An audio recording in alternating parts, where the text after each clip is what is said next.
Ladies and gentlemen, welcome to the Primetime Rundown, powered by StreamYard. Let's get things started, courtesy of Black Cats NYC and Dirty Little Hipster.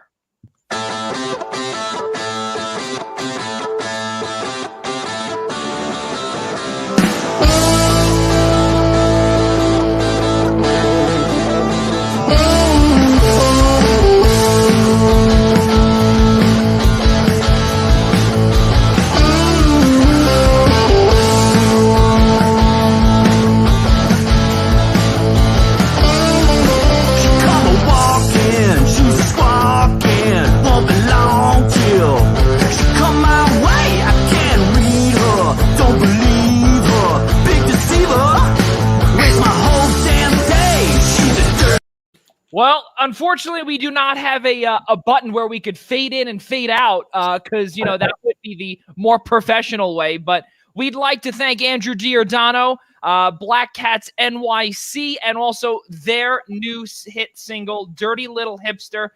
It could be found on the following platforms: Apple Music, Deezer, YouTube, SoundCloud, Amazon Music, Spotify, Pandora, Google Play. Once again, it is called Dirty Little Hipster. So pretty good stuff here alongside my guys, Ian Schraier, Assistant Athletic Director of Athletic Communications at Adelphi University, NCAA Division II, and Rob DeLuca, a good friend of mine, and also a blogger for Pucks and Pitchforks. That sound right, DeLuca? That sounds perfect. Good. I'm Joey Jarzynka. We cannot thank you enough for joining us here on the Eastern Observer and the I-95 Sports Network and the Blackjack Media Group. Fellas, there are 3 Game 7s, and one of which is going on right now. So I think if the three of us are looking away for a quick second, I think all of our guests will know why. And I know me and Rob were just talking about it just a couple of seconds ago. I'm turning this way. I have the closed captioning credits on here, or the and Ian, what is that? I was trying to figure out the exact word for it. Whenever you mute it and you put the you put the closed captioning or subtitles. Okay, so I think I was right or close or whatever it was. You were there. I was gonna say, I mean, I should know this, but that's I think subtitles is the word you're looking for. Yeah, exactly. I really hope St. Francis was not listening, because if that's the case, well, that was my job before it even began. So, fellas, let's get things started. Ian, you're looking good. I love that haircut.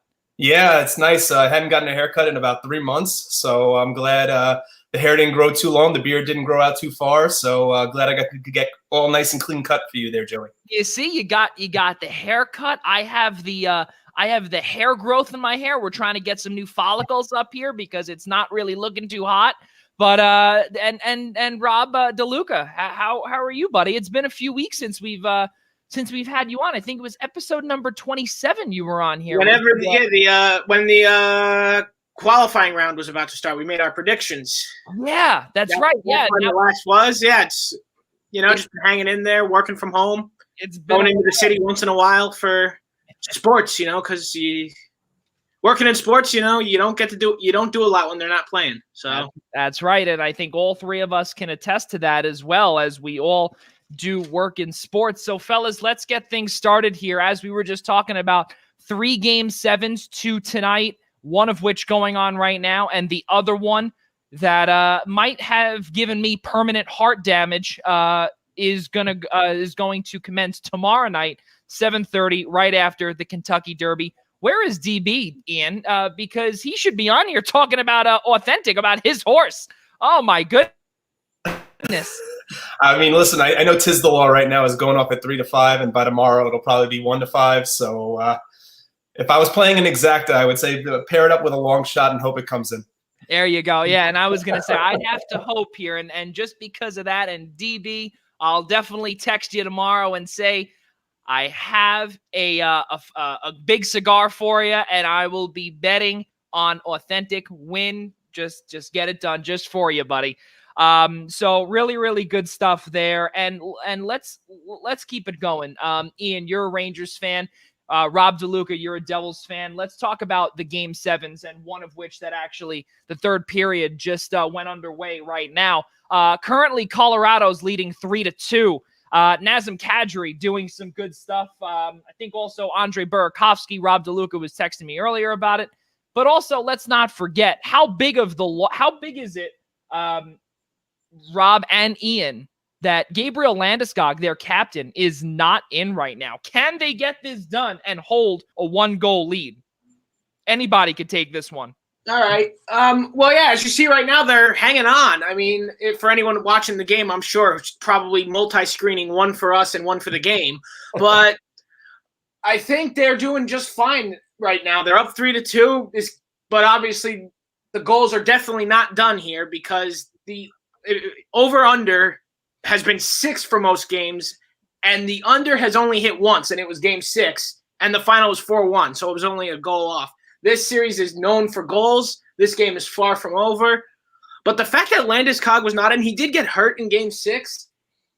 A devastating blow. You really thought it could affect the Avs. The Stars came out early, took advantage to get a 1-0 lead, but the Avs did not quit, and it reflected through the entire game so far. Now here we are, just as the third period starts, and they're hanging on. And you know what's absolutely crazy, Ian? You guys remember, the two of you got to remember this. Michael Hutchinson, when he was with Toronto at one point, he was so bad in Winnipeg trying to back up Connor Hellebuck. He could not get it done. And then in Toronto, he could not get it done either. And then all of a sudden, then Colorado comes knocking. And right now, he is ranked number 3 out of the remainder of the goaltenders that are still playing in the playoffs, and all qualified goaltenders with a 1.86 goals against average. Ian, your thoughts on Colorado and Dallas? And not only that, they are Colorado is one of 3 teams to come back from a 3-1 deficit. Well, thanks for taking my fact away from you there, Joe. I was actually going to start with that and say that it's the first time in franchise history that Colorado has come back to force a Game 7 after trailing 3-1. I'm just going to jump off here for a second and say I think it's incredible when you had 3 teams, Dallas, Vegas, and the Islanders, who had all this momentum up 3-1, and how the series have just changed so much. And now we're talking about 3 Game 7s in 2 nights. But with regards to Colorado and Dallas, they outscored Dallas 10-4 in the last 2 games. In the first 4 games of the series between Dallas and Colorado, Dallas scored 19 goals. I mean, we knew coming in how impressive of a player Nathan MacKinnon is. He's obviously a finalist for the Hart Trophy. But over the last 2 games, in addition to the goaltending, Joey, I agree, disagree with me here. Colorado has finally found their offensive niche, so to speak. They've found consistency offensively. They're getting good goaltending, as you have mentioned, which was really a huge piece for them in allowing those 19 goals to Dallas. So far right now, it's 3-2 Colorado. The Burakovsky goal was fantastic. Not sure if you got to see where that snipe of a shot into the top right corner of a Khudobin's shoulder. But it's been a great series. And right now, I mean, listen, Colorado can score with the best teams in the league. So edge to Colorado right now with a period to go. And not only that, too, a lot of us have really thought that Colorado would be one of the, and especially from a few years ago, that this team can probably steamroll everybody and make it to a cup final and potentially multiple cup finals. And we're not talking about over a span of like 10 years. We're talking about like this could be a dynasty that Joe Sakic is currently building right now. And, you know, Dallas, you talk about Colorado finding their scoring niche, Ian. How about Dallas, though? Because really, Dallas was so bad coming into the Cup playoffs and also into the qualifying round, where I have to head back into the beginning of my book here. And it's, if I'm not mistaken, they were ranked in terms of goals for. They were ranked, I think it was like 26th out of 31 teams in the entire league, were averaging 2.58 goals for, and then goals against, they were right around I believe in the middle of the pack, if you will, or actually no, excuse me, they were ranked number 2 with goals allowed. So their defense was pretty good, but their forwards could not get it going. And finally, we're starting to see Denis Gurianov along with Joe Pavelski, and that second line has finally started to wake up. And I think honestly, I hate to say it, I think even though Islanders Flyers is a fantastic series, it's getting national attention, yada yada yada, and it's going to be on national television tomorrow. But this game right here, fellas, this is really absolutely unbelievable to see what Colorado has done. And on top of it, too, guys, they not only found their niche, but they are overcoming multiple injuries to top players. Their top goaltender, their top defenseman, and Eric Johnson is is unfit to play. We'll do that, quote unquote. And then also, don't forget, Michael Hutchinson is technically their number 3 goaltender, and now he's leading this team potentially to the Western Conference Final. That could be something else. Well, I think you mentioned last week when we discussed Dallas, Joey, was the fact that their top line finally started getting going. Yeah. Alexander Radulov, Tyler Seguin, these were players that, you said that Dallas had an issue trying to find the back of the net. It took until the playoffs, and granted it was an expanded playoffs this year, but it took until the playoffs for them to finally find it. And we're seeing players, like you said, like Alexander Radulov and Tyler Seguin consistently finding the score sheet. Yeah, it's really absolutely unbelievable. And Rob DeLuca, as he sees, we're going back and forth here. We're trying to see. Also, Ben Bishop not being able to play. How big is Anton Khudobin standing basically on his head to make sure that the team in front of him is doing their job? I mean, yeah, Khudobin had himself a fine first 4 games, got the team up there 3-1, but when you're facing an offensive powerhouse like Colorado, it could come back to hurt you, and it shows that there's just never any quit in this team. I will say, though, that I definitely underestimated this Dallas team. I had them losing to Calgary in very quick fashion, and I had Colorado winning this series in very quick fashion, and yet here they are, advanced past Calgary, and in a Game 7 with Colorado, which I just did not expect to happen. But Dallas this is just the kind of year 2020 has been, where you don't understand what's going on, and Dallas is pretty much out here proving it.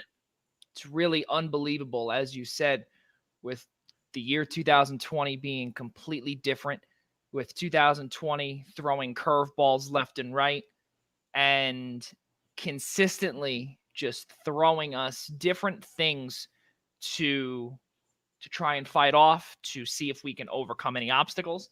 And right now, with these Game 7s, is really unbelievable to see where, as we did say earlier, 3 teams, Colorado, Vancouver, along with Philadelphia, they have come back from a 3-1 deficit to force a Game 7. Whether or not those teams come out and win 4 consecutive games, now that would be something.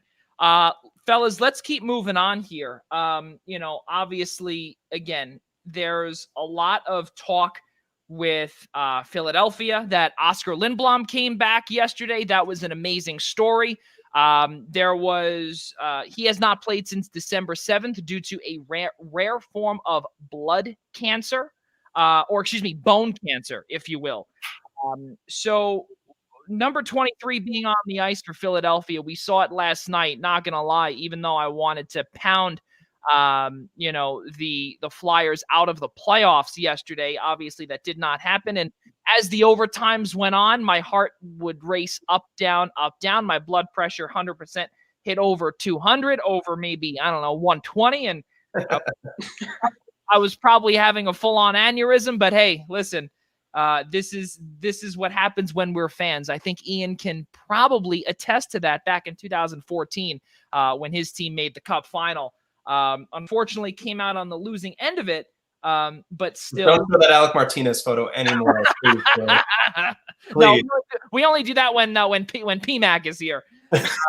Yeah.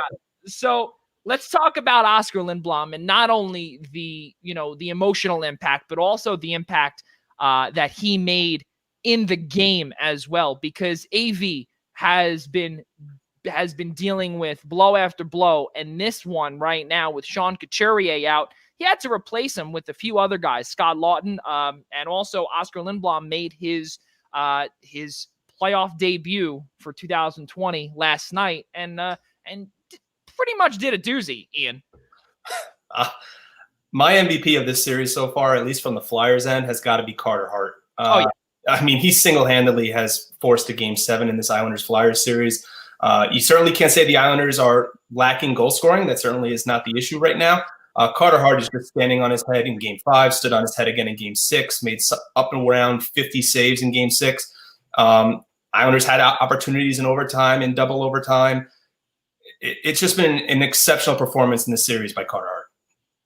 Yeah, and just from looking at some of the statistics yesterday, you look at the shots on goal, 53-31 in favor of the New York Islanders. The face-off percentage always for the Islanders has always been down, but it was down yesterday as well, 56-44.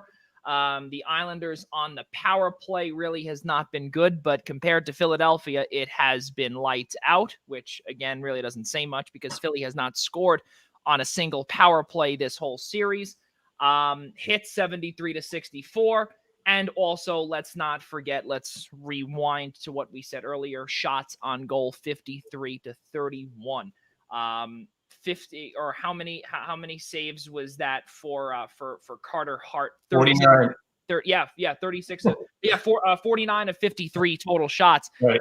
Really unbelievable stuff. And also what he did yesterday, a .925 save percentage.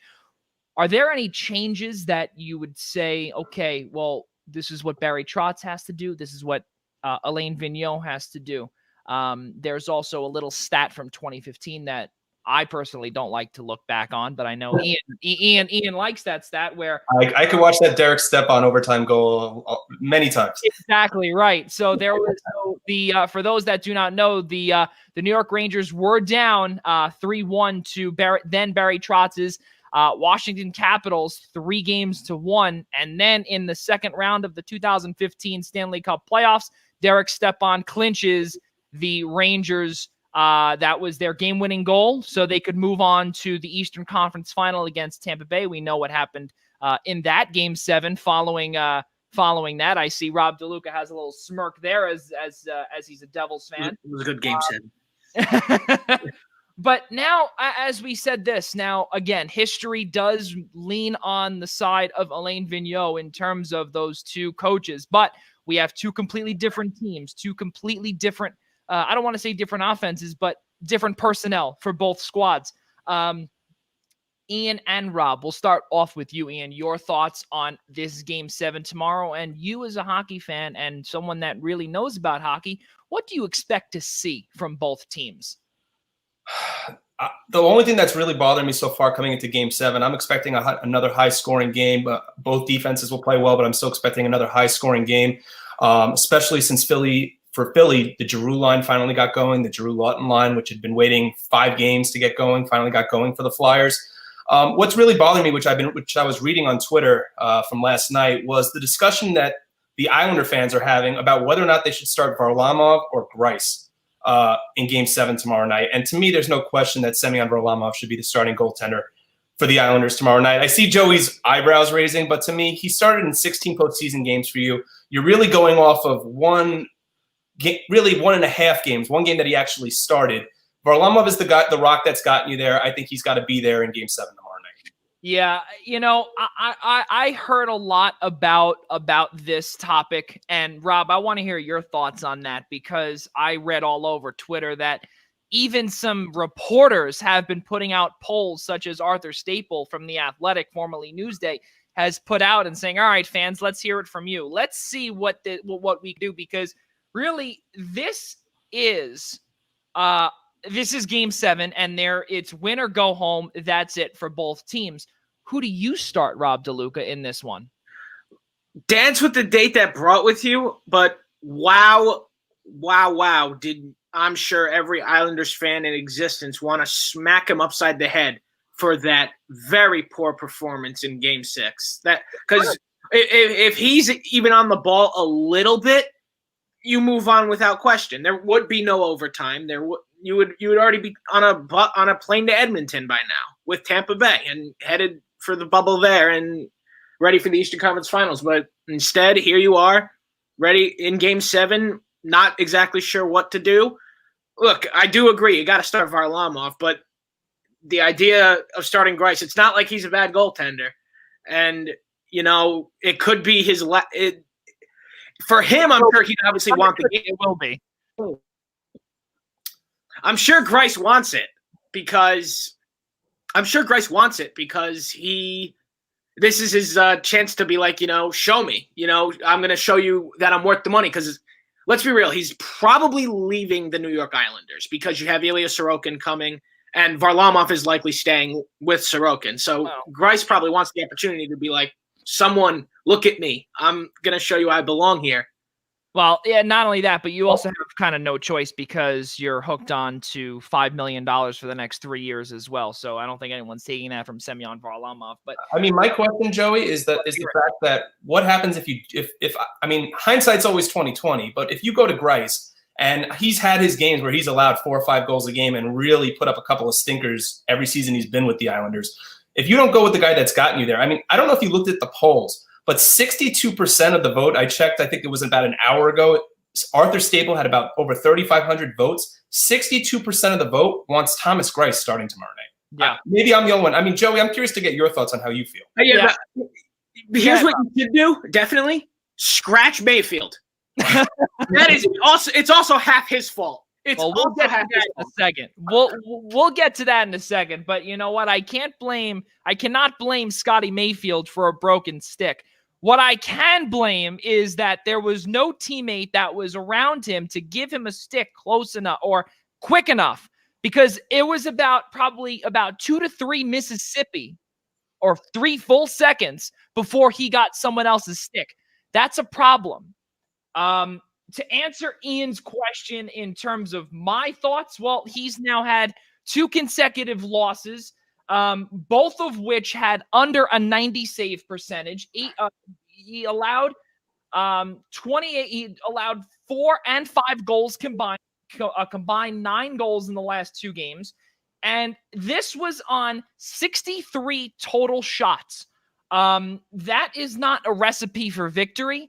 And right now, what I look at, Dallas has just tied this game up as well. We'll come back to that in just a second. But continuing on with Greiss, guys, right now, the way that Thomas Greiss is, this is something that Ian has said before about others, is that he's playing with house money. He has nothing to prove. He has nothing to lose. He has nothing because the only thing that he does have to lose, would be, a big contract. He's not getting a big contract anywhere he goes. He's been a rock in the playoffs for the Islanders going back to 2016. We remember him, leading the Islanders or being in front or I guess behind the team with Tavares leading the charge and against Florida, but then completely stinking it out against Tampa.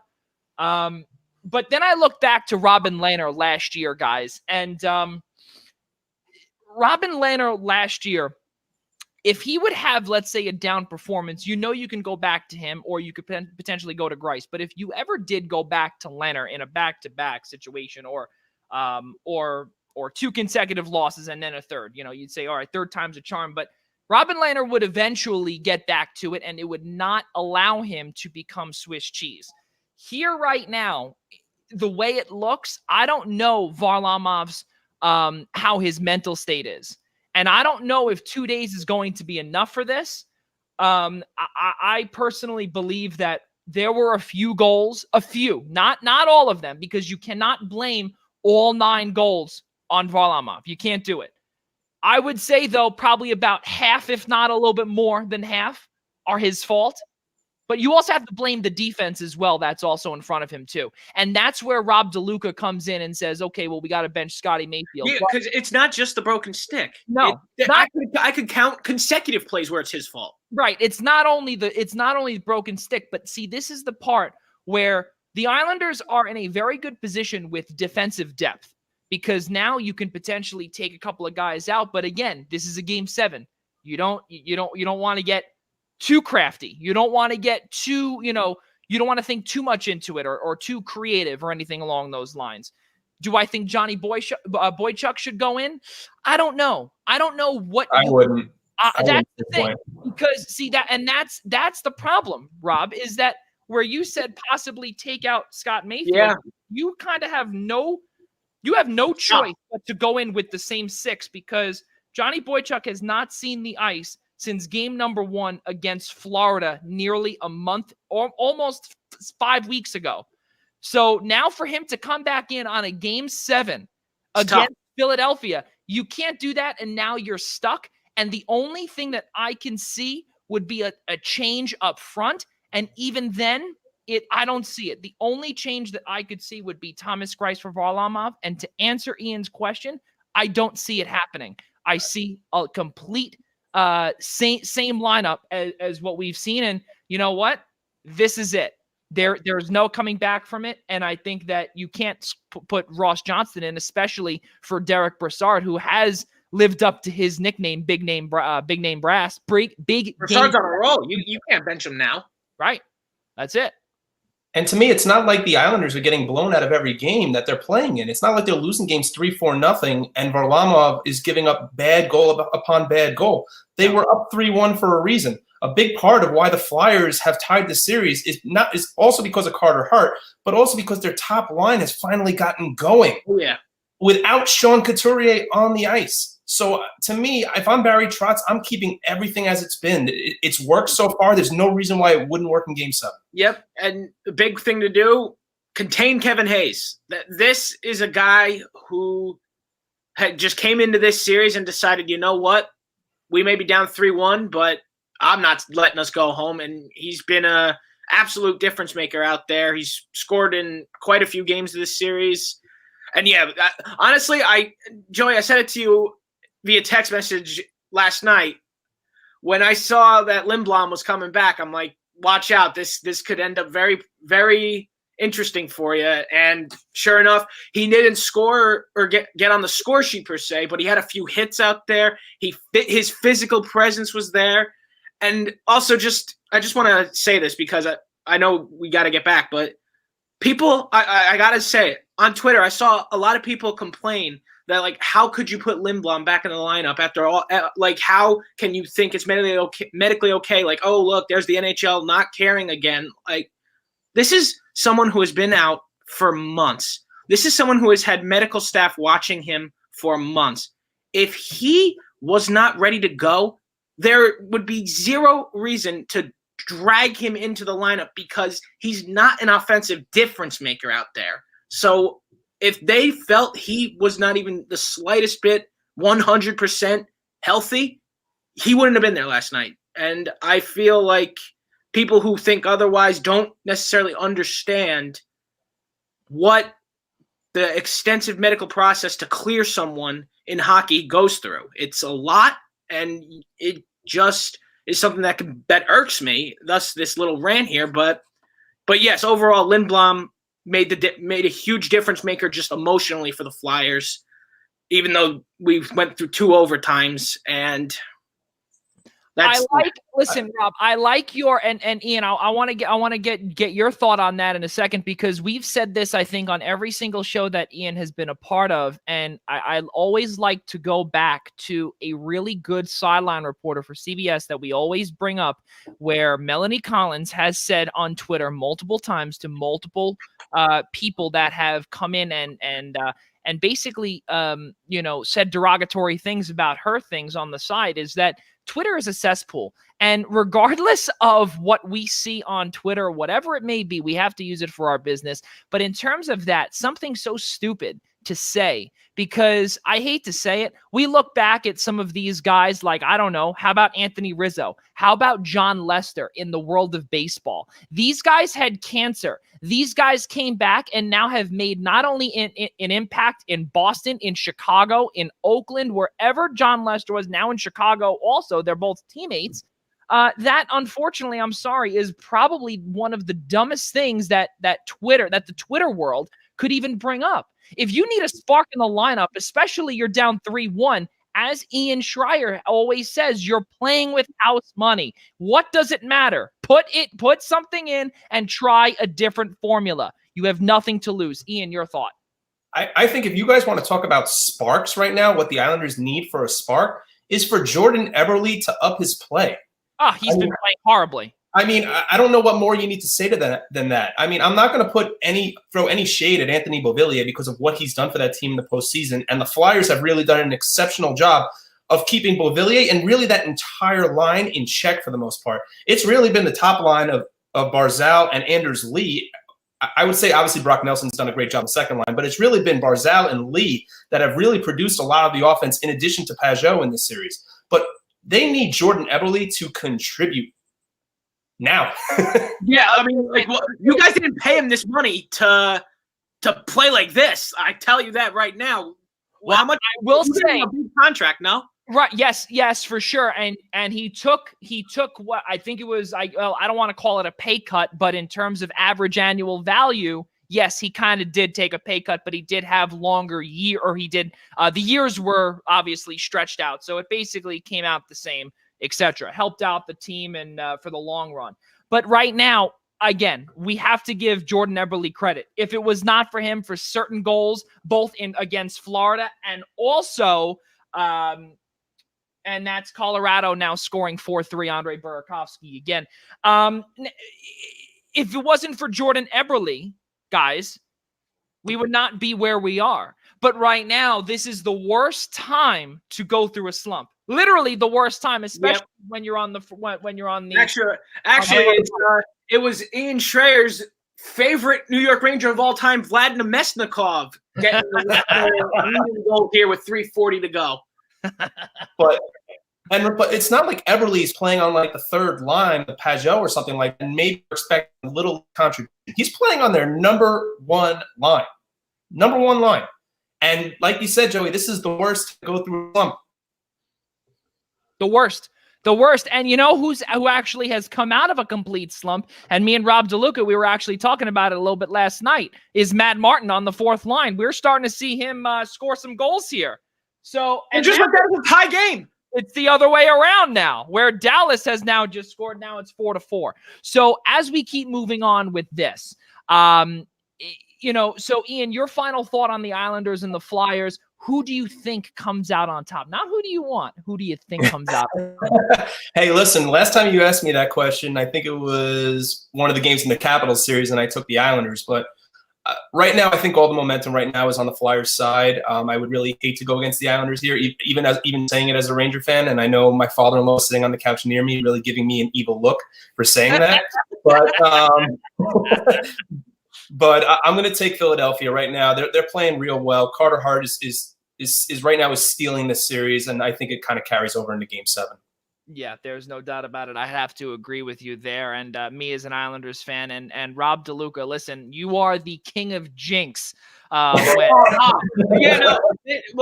time. Listen, here's a story. You want to tell it?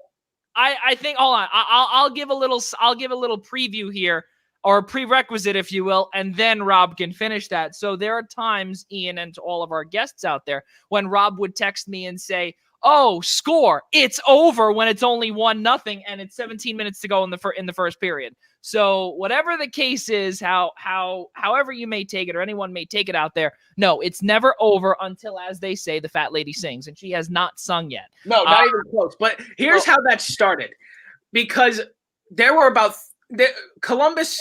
It was Columbus-Toronto actually. Yeah. In Game 6, or no, not Game 6. Sorry, Game 4 of the best of 5. Columbus scores to make it 3-0. There's like 7 minutes left in the game. So I'm texting Joey. I'm like, oh, it's over. Columbus 3-0 lead. We're moving on here, folks.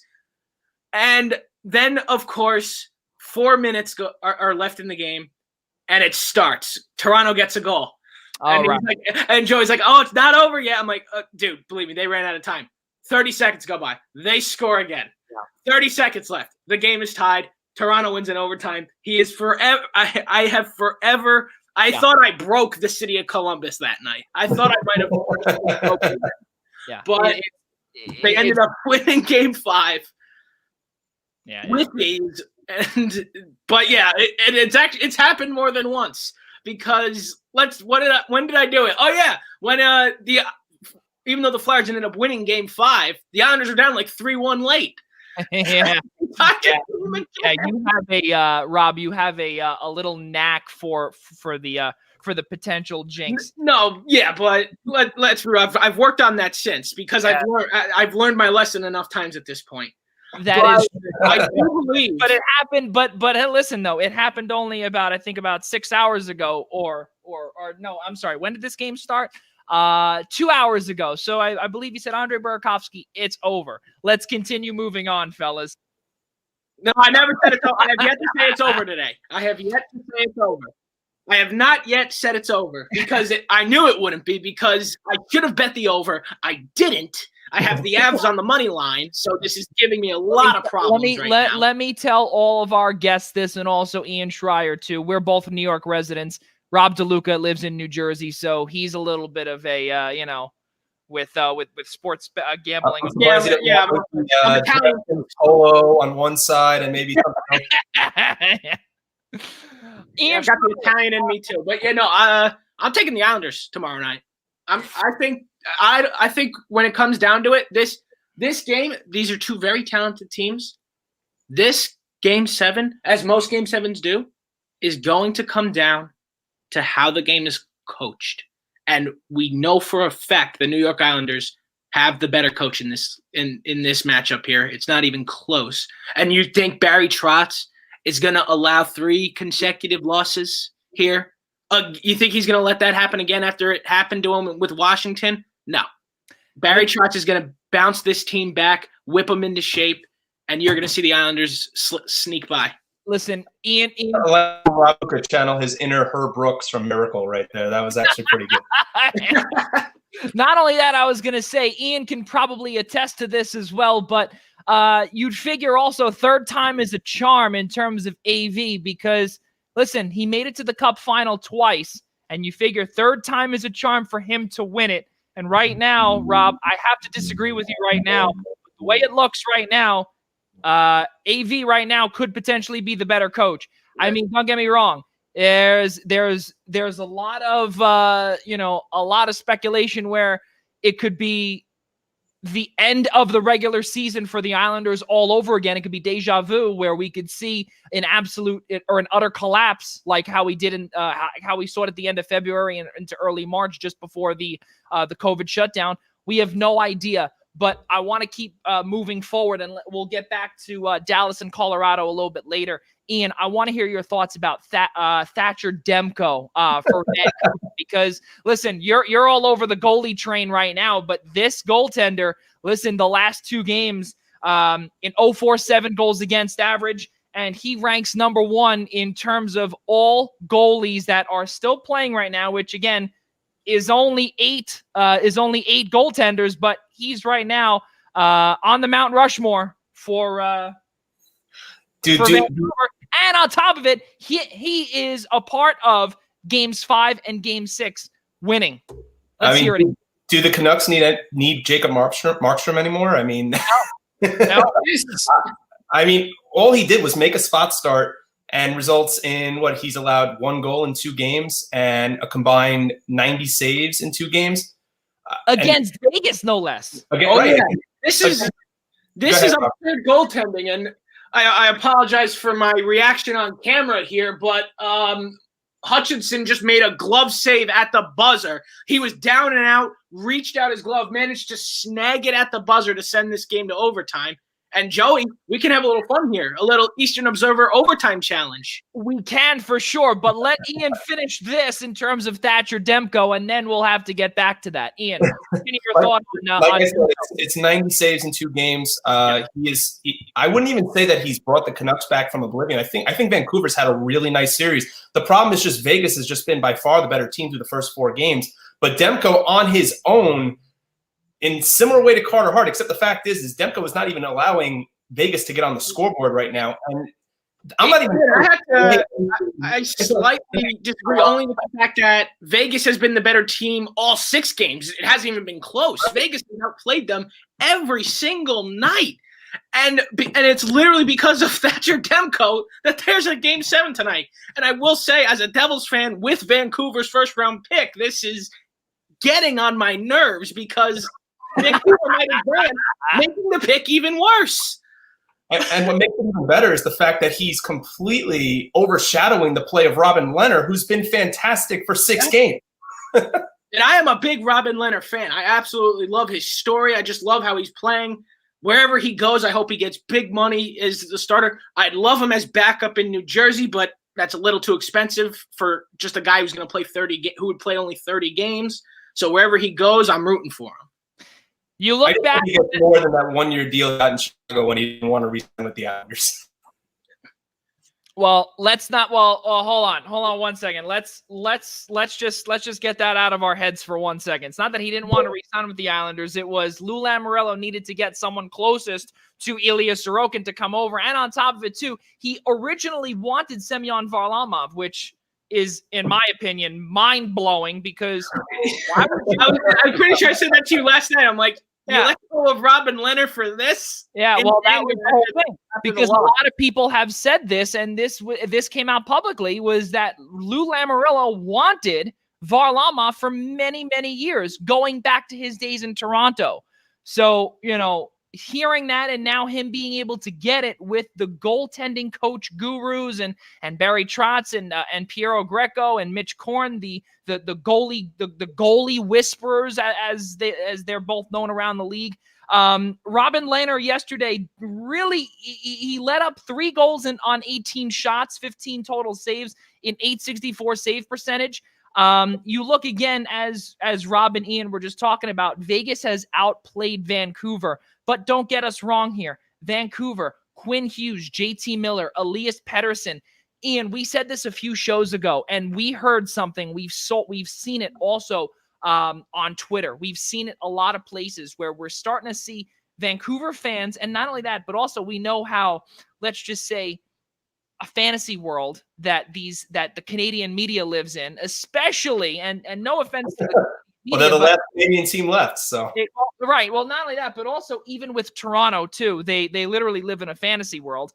Where's my guy? Where's my guy Ryan Payton to vouch for that on Sirius XM? But he'd be able to vouch for that. But going back to what we were saying though, Vegas 48 shots on goal, Vancouver 23. As I was just saying earlier.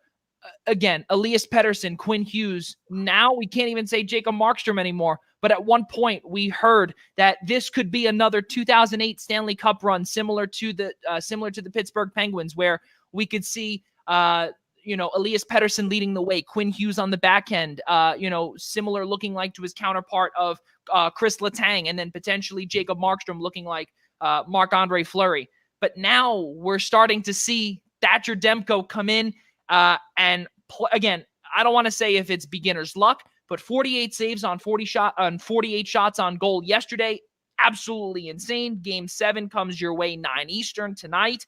Again, and the power play for both teams have been utterly abysmal. Combined 0 for 9 yesterday. And also don't forget, Vancouver had 18 giveaways yesterday, and Vegas could not execute on a single one. And also Vegas 43 compared to 26 hits.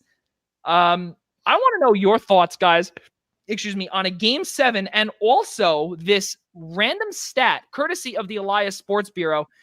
Teams trailing 3-1 and winning games 5 and 6 are 29 and 28 in all-time Game 7s. Talk about tight. Talk about tighter than tight. You can't get even the little ink through that. Ian, your thoughts on that? Oh, I was going to say, let's let DeLuca start this one since I took the last one. Okay, there you go. All right. I get that just tells you the beauty of Game 7s. You never, ever know what's going to happen. We've got one going to overtime now. I'm sure we're going to have just as much excitement.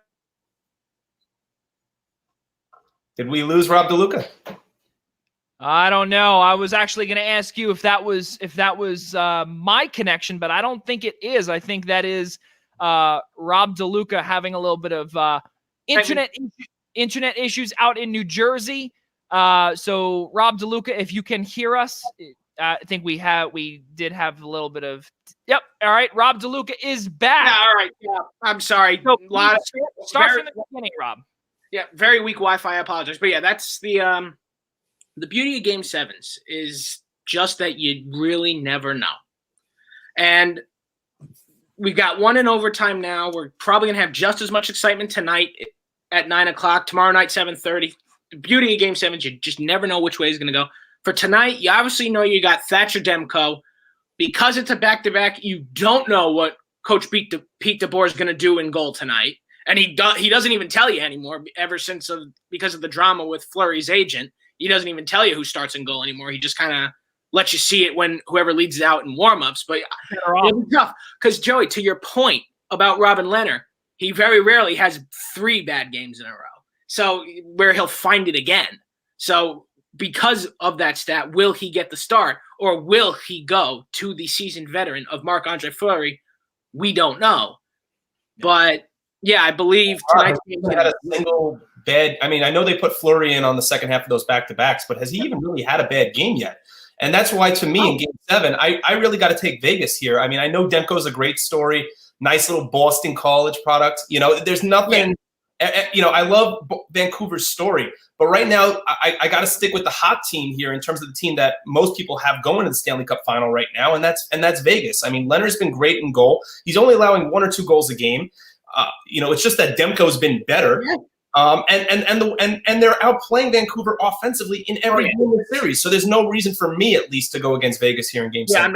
I'm not going against Vegas here tonight. I think they'll find a way. I don't know how they'll find the way, but they're going to find the way. And they will somehow find it past Thatcher Demko, and they will. But, of course, that will require a superb goaltending effort from either Robin Lehner or Andre Fleury.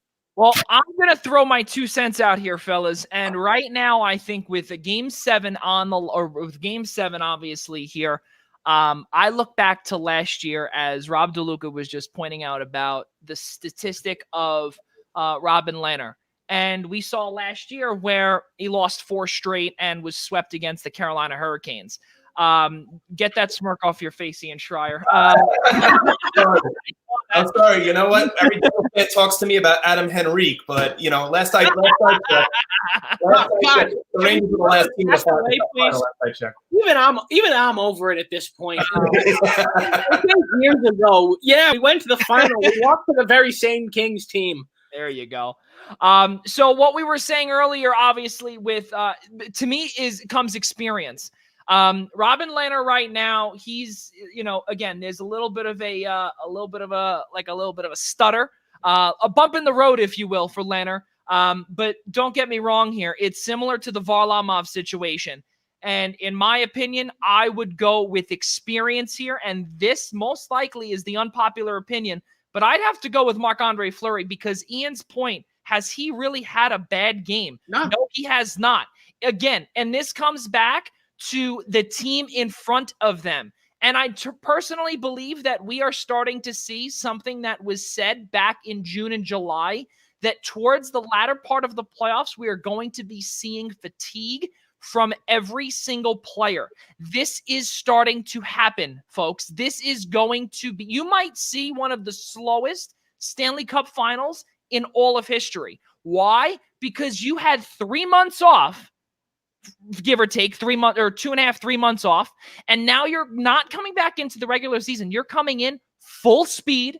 You're not taking a few, you're not taking a few reps away, or these AHL guys or junior guys are not coming in lieu of you to potentially take you out of a game or whatever the case is. You're going into this full force. And not only that, you're going into this with the big boys. So in my opinion here, I think you have no choice but to start Fleury. And I don't really see any depth changes here for Vegas because they really don't have any. They really don't. Their lineup is solid. They have not the only change they could make, much like the Islanders, is in goal. That's it. And that is the problem. The only thing for Vegas is that, and they can roll all 4 lines just as well as the New York Islanders. They have scoring from top to bottom with the exception of Ryan Reeves. And don't get me wrong, he can score as well whenever he wants to. He's not the, prolific scorer that, that Mark Stone is or anything like that. He's the big enforcer. But Joey, don't get me wrong. I would not mind seeing Thatcher Demko pull one more out and send Vancouver to the West Final. I think it would make the story that much better. the story, they'd be the official Cinderella story of the NHL playoff. Like you get a March Madness story, that would be the NHL bubble story. Not even a question. Yeah, and also let's not forget too, Vancouver as well. The way that they were playing in the beginning, I personally did not believe. And also when they lost that first game, they were shut out by Minnesota in the qualifying round. I thought that they were done. They were toast. It was over for them. And now look where they are. Yeah, I had a feeling that they would beat Minnesota just because Minnesota's in a bad spot right now. Their depth is low. They really could have used that number 1 overall pick from the rigged draft lottery, but it didn't end up. Stop it. I mean, look, do I think the Rangers won the pick fair and square? Yes. Does that mean I agree with the process that the league went through to get there? Not even a little. I would agree with that. I will agree with you there.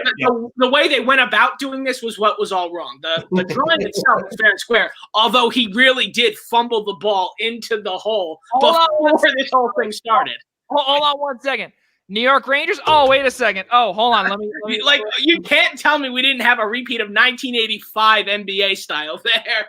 Oh, my goodness. Wow. Showing your age. So basically what Rob DeLuca did is he just compared Alexis Lafreniere to Hakeem Olajuwon, right? Is that exactly? No, I just compared it to Patrick Ewing, apparently. Well, now that as we were just talking about, Rob DeLuca did say some Bucci Gross overtime type style here on the Eastern Observer. What do we have here? Who do we have scoring for these two? And is it a one team? You guys have one player or potentially two players? Who do you believe will win this game? Well, if with Colorado, I got no other choice. I'm going with Nathan MacKinnon here. This guy's been a force all playoff long. How could you not expect someone like him, to lead the way and get the charge done there? As well as, I'm not even sure if he has a point yet, and he has a point in every single game in the bubble that the Avalanche have played in. He's on that big of a streak right now. So I'm not sure. I haven't looked at the stats. I don't know if he has contributed to one of the 4 goals yet. He has not. So there's no way it stops now. And if it's Dallas, I mean, you got to look towards some of the leaders. Radulov has 2 goals. I mean, Radulov has 2 goals. The Jamie Benn is a little cold. He's got to get something going right now. Tyler Seguin, those 2 guys, where have they been? But yeah, I think you got to. I think it's going to be someone crazy. I don't mean to rush you. Give us your pick. John Klingberg, going to go crazy here.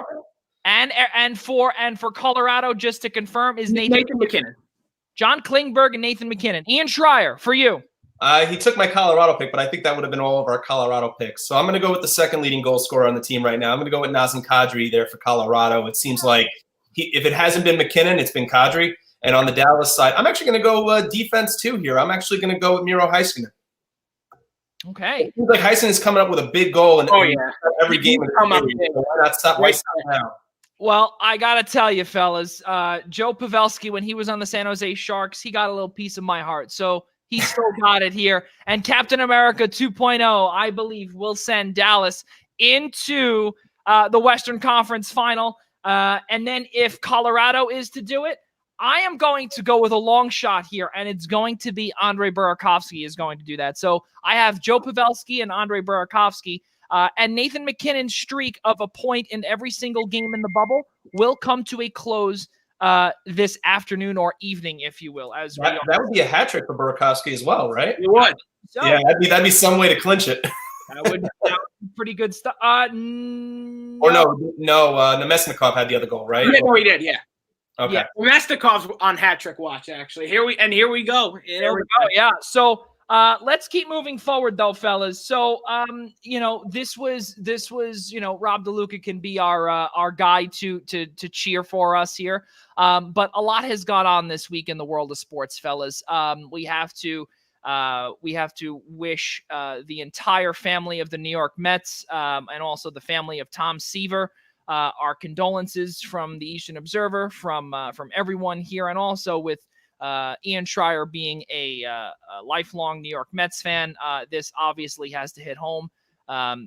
for every Mets fan. I wish I got to see him pitch. I wasn't born till '84, so it was a long way off. Yeah, well, regardless, though, is that I'm sure not only you as a sports fan, you've also seen video. You've seen, and not only that, there's something called YouTube as well, where we could just go on there and type in Tom Terrific, Tom Seaver, whatever the case may be, and you could see him be one of the greatest pitchers of all time. And not only that, but also the greatest pitcher to ever don the orange and white. Ian, your thoughts as a New York Mets fan on the passing of Tom Terrific?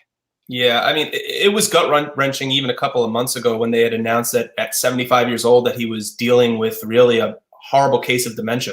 And then on top of that, to add insult to injury, he was also dealing with COVID-19 at the time of his death.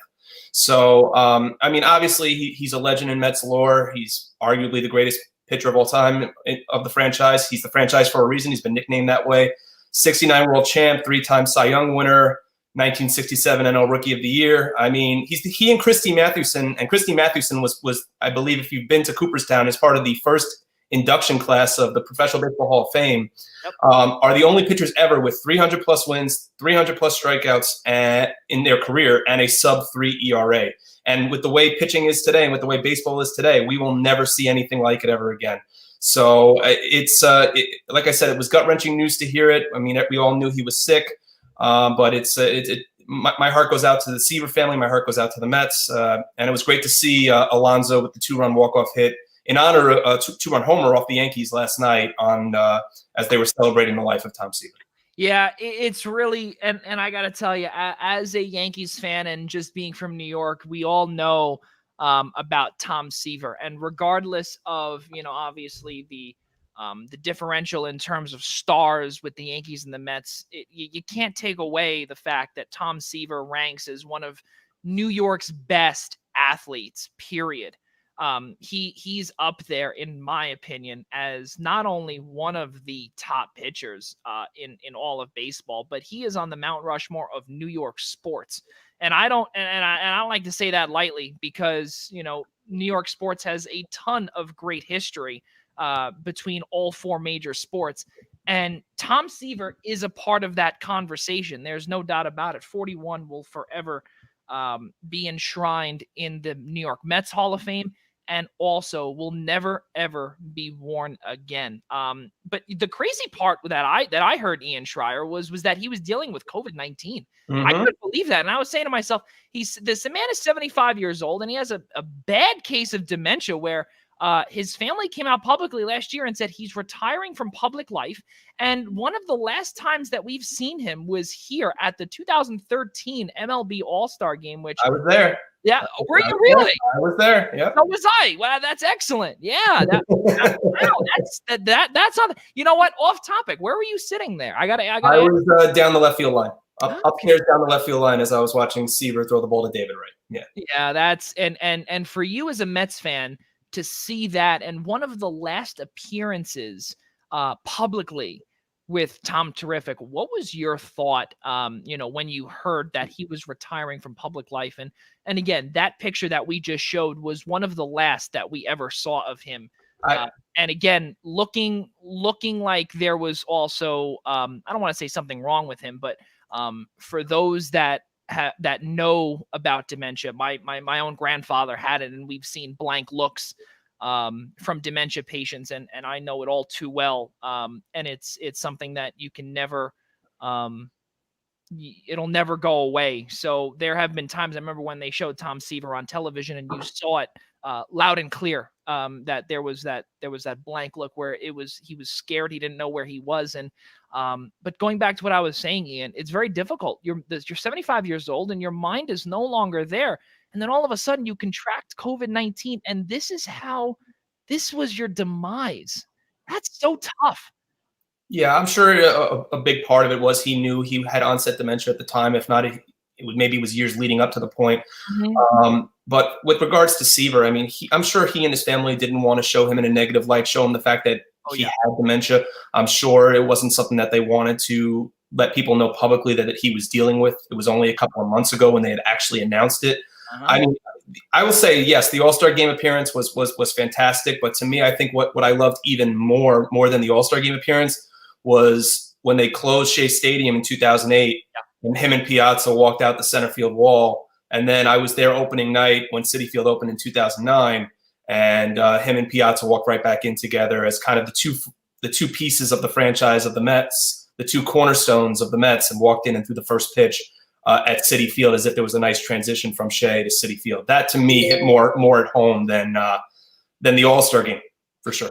Yeah, no, absolutely. And again, you as a lifelong New York Mets fan, it really must hit home. And to see someone to see this, to see in the history books. And again, we're all sports fans, so we watch videos, we watch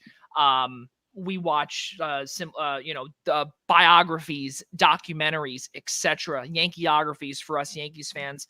Tom Seaver again will live on. In a way, Joey, Seaver's last appearance is kind of the same way Ted Williams went out. Yes. Everybody remembers the 1999 All-Star game when he had got the golf cart ride around Fenway Park. Yep. And I think he died not long after that. Yep. So, obviously, I don't want to say he kind of went out on top. That's not the right way to say it, but I'm glad he kind of got his one last farewell. Yeah. And all excuse my chuckles for that, but I like the way I do like the way you said that.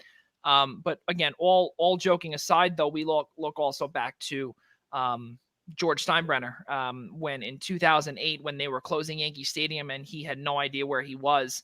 There were bouts where he was looking up and he really didn't know, and then for a quick second then he waved, but it was for the most part, he was extremely in awe, but also then again, he really did not know where he was. Rob DeLuca, again, we're both Yankees fans, but again, to hear Tom Seaver, we've heard all about him. We know all about him. He is one of the best pitchers in New York history, not only Mets, New York baseball history. What did you think about when you heard this?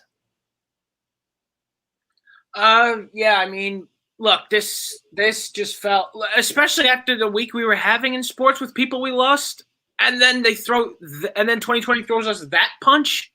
Are you kidding me? Like, we had just lost John Thompson, Georgetown legend, and now what was it? 12 hours later, I think we lose Tom Seaver.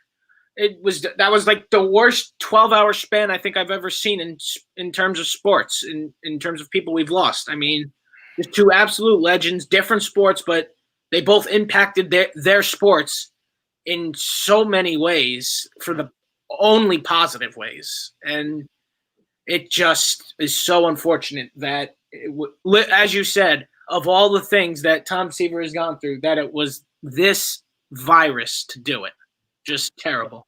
Yeah, it really is a shame, and really 2020, please speed up and get the hell out of here for sure, because again, we haven't gotten to John Thompson yet to speak about him, but we'll get to that a little bit later. I know that was not really on our prompt or something that we didn't even speak about, which honestly I apologize for that, because John Thompson he's another legend in the world of college sports, but also in the world of sports period. What he's made, what he's done for the world period, and then also the world of basketball as well. So concluding with Tom Seaver, 311 wins, 205 losses, a career 2.86 earned run average in 4,783 innings pitched, 3,640 career strikeouts.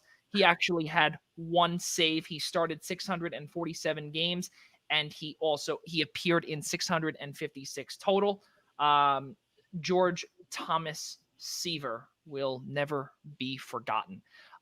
Let's keep moving forward, fellas. And as we did say just a couple of minutes ago, the legendary John Thompson, he did pass away as well. He was not a well man towards the latter part of his life. Georgetown head coach, Hall of Fame head coach. His son, John Thompson III, was let go from Georgetown following the 2017 season, 2016-17 college basketball season, where the all too known Chris Mullin, John Thompson fight towards or the last game of the of their season, which was the Big East tournament at Madison Square Garden. There was a little bit of a rumble, if you will. Jamarco Pickett, Marcus Levette, Chris Mullen got involved. John Thompson got involved in there. But his father, John Thompson, the second, guys, and just off the cuff here, Lou Carnesecca is 98 or 99 years old, in that range, and we lost John Thompson almost 20 years ahead of the age, or 20 years younger. And he was also, I believe, if I'm not mistaken, in a wheelchair towards the latter part of his life. So just a little quick thought on John Thompson from, just from what we know in our heads, guys. Ian, I want to start with you first. Yeah, I mean, before the Seaver news, I saw the news about John Thompson when that broke, and my heart sunk for a man that is a legend, I should say, in college basketball and Georgetown lore.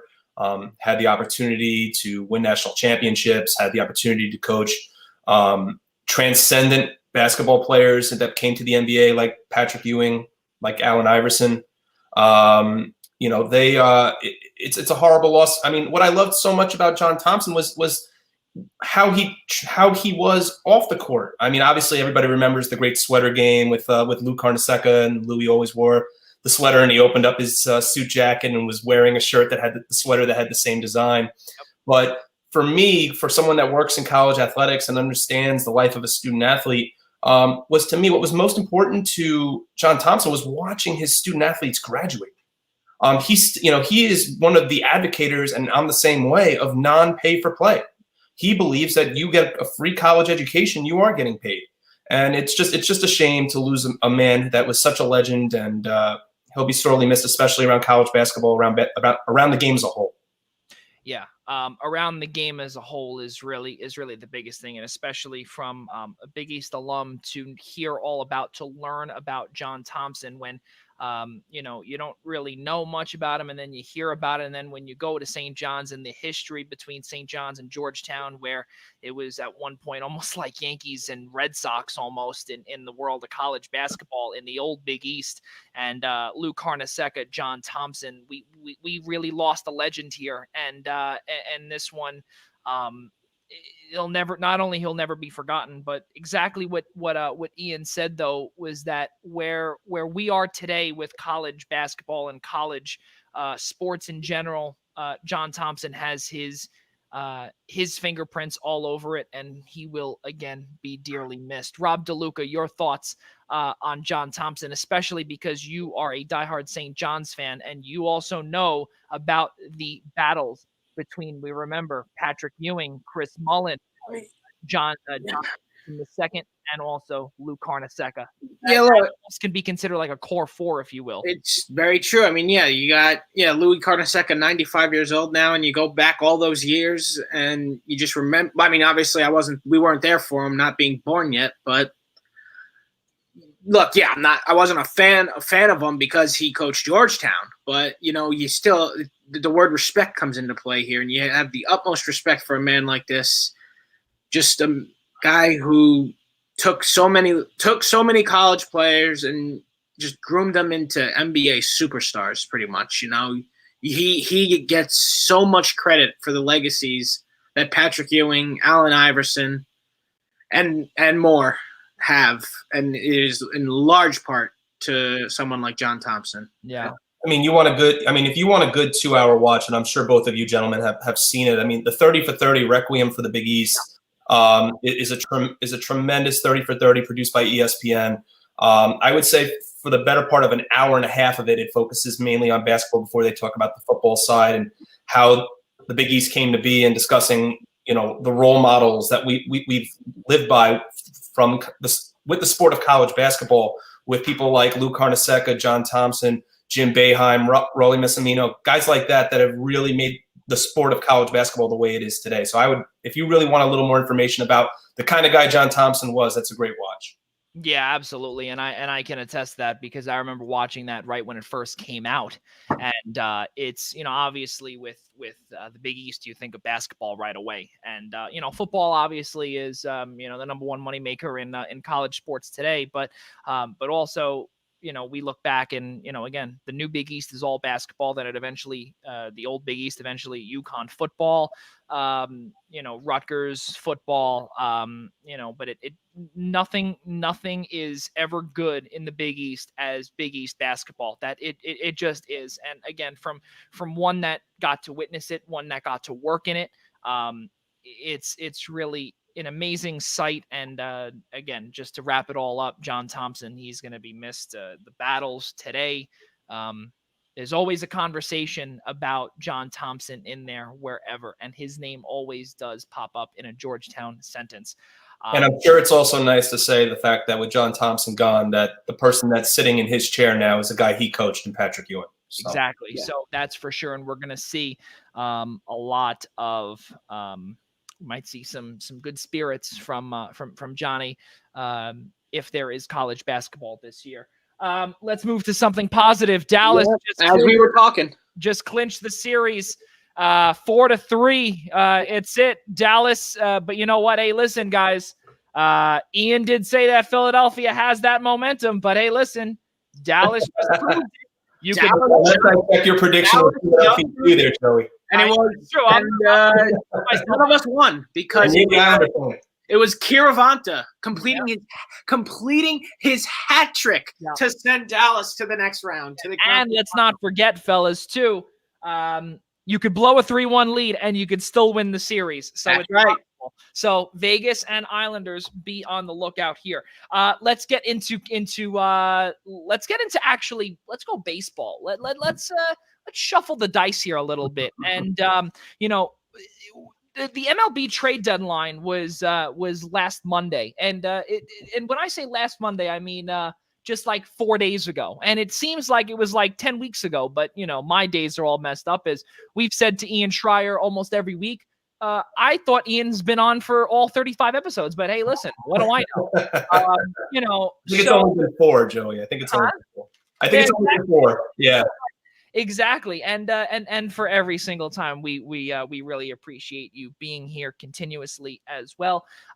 Again, for those that are just tuning in, 11 minutes past the top of the hour, Pucks and Pitchforks blogger Rob DeLuca and Assistant Athletic Director of Athletic Communications for Adelphi University, Ian Schraier. We cannot thank the two of you enough, as this is a new day on the Eastern Observer and also on the Blackjack Media Group.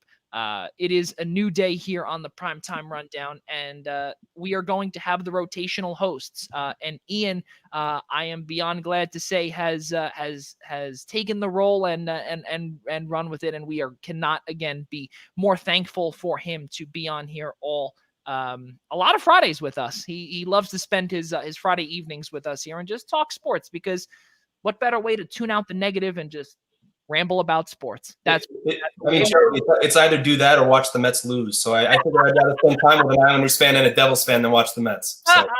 There you go. So I'm really not making too much of a commitment, but I appreciate it. Oh man. So we were talking about baseball just now, and we look at some of these trades here, fellas, and actually it's very good. And I have to show actually all of our guests. I actually took the time out and wrote every single trade that happened in a span of about in about, I would say, 48 hours. And there's actually a couple of trades here that I want to go back to, because we spoke about this last week, Ian Schraier, and we were talking about Kevin Pillar with Boston, and I thought that he was a goner right away. And coincidentally, Colorado snagged him for a player to be named later in future considerations. But I got to ask you this to start things off here. You're a New York Mets fan. What the hell are you getting Todd Frazier for and Robinson Chirinos for? I think I know why. Is there an injury bug that's going around in the New York Mets locker room? I have no answer for that, Joe. I know Todd Frazier in New York. I know Todd Frazier's a good clubhouse guy. He was a great clubhouse guy when he was with the Mets the last couple of years. I know the Mets were interested in Chirinos this past offseason, so the fact that they traded for him did not surprise me. The fact that he's not batting his weight doesn't surprise me. The fact that I want JT Realmuto, despite the fact that he's 30 in the offseason, as long as Steve Cohen pays him, I don't care. They need a catcher. But I've got no answer for you on that, Joey. I mean, Brody's trying to defend it and say, yeah, we need more guys that can hit. I think the batting average between the two of them is like 190. So I don't know what stats he might have been looking at. He might have been looking at Todd Frazier from the Reds and Robinson Chirinos maybe a couple of years with the Astros. But please, can we just clean house already, please? So a lot of these deals that when we were writing this down, Ian and Rob, and I don't know, and I remember, Ian, when we were talking about this last week with Patrick McCormick with PMAC, we had to think about this. We had to say, is it going to be a busy trade deadline? And coincidentally, I think all three of us, we didn't have an answer. And I think we all came up with a no. And I think Major League Baseball has thrown us a curveball here where it may not look like it's a lot of big moves, but a lot of moves, period, did occur. And a lot of them, though, were for players to be named later, cash considerations, or future considerations. We saw a lot of these one for later moves deals.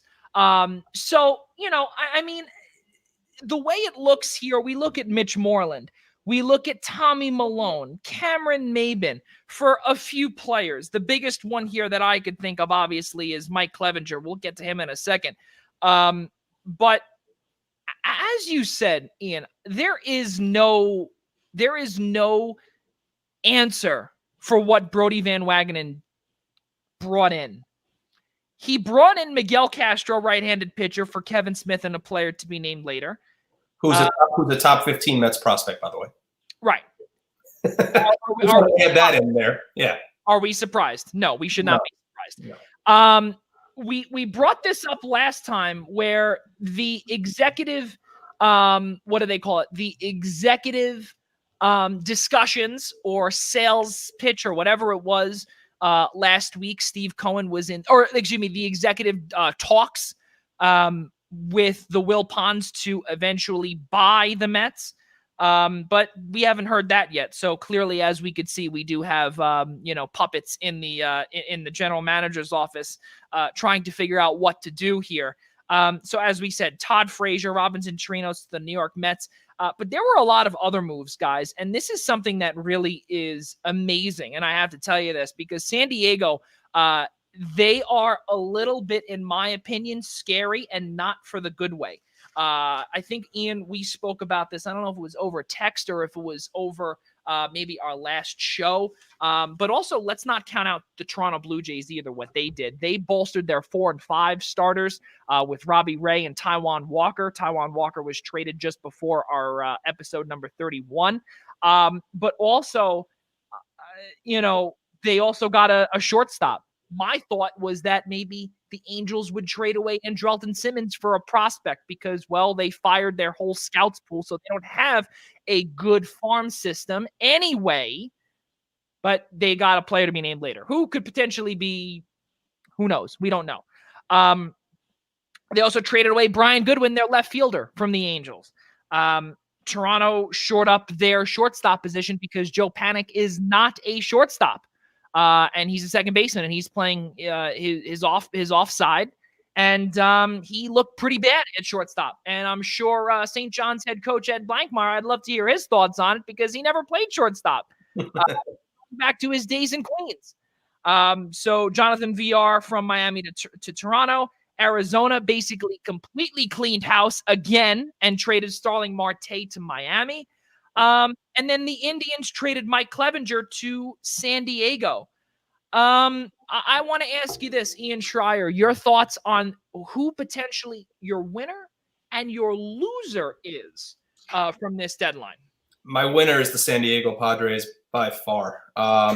It seemed like every hour or every day leading up to the deadline, they made another big move.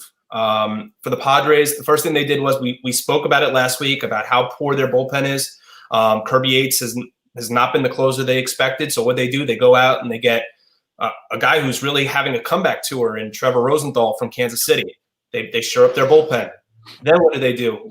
I know we discussed about the Red Sox making moves. I didn't expect Mitch Moreland to be on the move. So Mitch Moreland now goes to San Diego and gives them another good glove at first base to pair with Eric Hosmer. gives them a chance to platoon these guys, give guys off days, especially because you're playing so many days in a row. And then the cherry on top of it is Mike Clevenger. So, I mean, he didn't have a good first start. I mean, he pitched against the Angels, a struggling Angels team, a team that has basically more or less given up on the year, and allows 2 runs, 7 hits, and struck out 2 in the 2-0 loss. So I think Clevenger's going to be fine. Again, I still have questions about their starting pitching outside of, I mean, obviously Clevenger was the big ad, but Paddock has not been great, but Lamet and Davies have done a good job really filling in those holes. But the Padres, by far, their winner. My honorable mention, I'm going to add this in, is definitely the Miami Marlins. I think Starling Marte was a huge get for them, for a team that no one expected to be even close to the playoff picture. And I don't really have a loser. And I'm not even going to throw the Yankees or the Dodgers in that discussion either, Joey. I'm really not. I think when it came, there really weren't any losers because we didn't know. It's a 60-game season. We didn't know at the time of the deadline who were going to be buyers and who were going to be sellers. So I don't really have a losing team here, but I would say the Padres are definitely my winner. So Rob DeLuca, actually, you know what? No, I want to hear your thoughts, Rob DeLuca, on a winner and a loser from the deadline because I want to debate that with Ian Schraier for a second. But Rob, I want to hear your thoughts. The Padres are definite winners here. Like, look, do I think they're a little off their rocker for going on a small winning streak and then pretty much buying up the entire house? Sure, but that doesn't mean they weren't effective moves, which they were. So they are definitely a legitimate threat right now. They definitely took that stuff with the Rangers personally. You don't run up the score. Meanwhile, we've been seeing games like at 23-5 lately. Like, what are we talking about here about running up the score? Right. Well, we may have lost Rob DeLuca again. Oh boy. So let's wait. Rob DeLuca, do we have you? Yeah, You got me, yeah. We keep playing to the final inning, and that's just the way baseball is. But, yeah, the Padres are definite winners. The moves they made, very effective. Granted, a little off their rocker because it was a small winning streak, and I didn't think they're quite there yet. But if they weren't there yet, they might be there now. So they are definite winners. The New York Yankees are absolutely losers here. I don't even care that they – I don't care that they – it doesn't. I know there's the saying you have to actually do something to be a loser. Doing nothing also makes you a loser, because what on earth? We have half the team on the IL. More than half this team is on the IL, and it's clear they are bad at baseball when they are this handicapped with injuries. They are a bad team. They should have done something to tighten the rotation, get more depth out there in the infield, maybe find a catcher. You've got to be kidding me with this. I'm actually going to disagree with Rob, and I'll tell you why, and I'm sure Joey wanted to debate me on it anyway. Remember how banged up they were last year. And I'm not saying it's not the same. Remember how banged up they were last year. They still won 103 games. Let me repeat that. 103 games. They did. Without Judge. A lot of the next man up mentality right now is essentially showing to be a fluke, because these are the same next men up who were playing in place of these injured stars last year. But I think that's why you're not having the same seasons. But that's why you're not seeing Cashman make any moves, because guys like Mike Tauchman, okay, Gio Urshela, Andujar keeps getting tossed between the alternate training site and the ball. Yeah, how do you expect this guy to get a consistent number of attacks? There's someone who could have been moved. Miguel Andujar was the perfect guy to trade here, because Frazier 2.0, fellas. No. Wait, what was that, Joey? I said Frazier 2.0. Clint Frazier 2.0? No, oh, God. No. Wait. Clint Frazier or Todd Frazier 2.0? Clint Frazier 2.0. Clint Frazier needs to play every game. That I agree with then. Clint Frazier needs to play in every single baseball game that's left for the New York Yankees this season, and it's not even a question. And I hated this guy last year and the year before that. I hated Clint Frazier, but now he needs to be in the lineup every day. So now I'm going to debate Ian Schraier on this. So you said, Ian, so hold on. So time out. You said that you didn't think that there were any losers in the deadline. No, I did not. Okay. So now I wrote this down, and I actually did my homework for the first time in my school career. Congratulations to me, pat on the back, and I let all my high school teachers know that I actually did study for something. So for this is something I'm really waiting for a debate with Joey Jarzynka. I'm glad I got it 4 episodes in. So here we go. Right. So the debate half hour with Joey Jazz here. So my losers are the Los Angeles Angels. Well, again, as we did say earlier, you did not trade for prospects. You are absolutely awful right now, and at 13-25, good for you. You won one game. Your run differential is a -27. You're not doing well. Anthony Rendon is not doing well. Ian, we brought up last week that the pitching for the Los Angeles Angels has to be better, and it has not gotten better, and we don't know when it will ever be better. And I hate to say it, but again, ever since, and not even before that, but the death of Tyler Skaggs too, we also saw a major dip in production after, because not only Andrew Heaney, Shohei Ohtani, he did not pitch. Dylan Bundy has not gotten out of the flunk, and also we can now officially say, or I'm going to put my stamp on this, but Dylan Bundy is a first-round bust. That's what he is. He is a first-round bust. I hate to say it. He couldn't get it done in Baltimore. He had a one-year wonder. It was a flash in the pan for him, and he could not get it done. And now we can't get it done under Mickey Callaway and Joe Madden. My next loser is the New York Yankees. Why? Because, again, as injuries are beginning to mount, that next man up mentality, how many times can it work? Yes, I know, Ian, this is only number 2. They won 103 games last year. Yay. But let's be honest here. Can you repeat that performance 2 years in a row? That's a lot to ask for in Brian Cashman. Especially in a 60-game sprint. We are running out of time here. Right.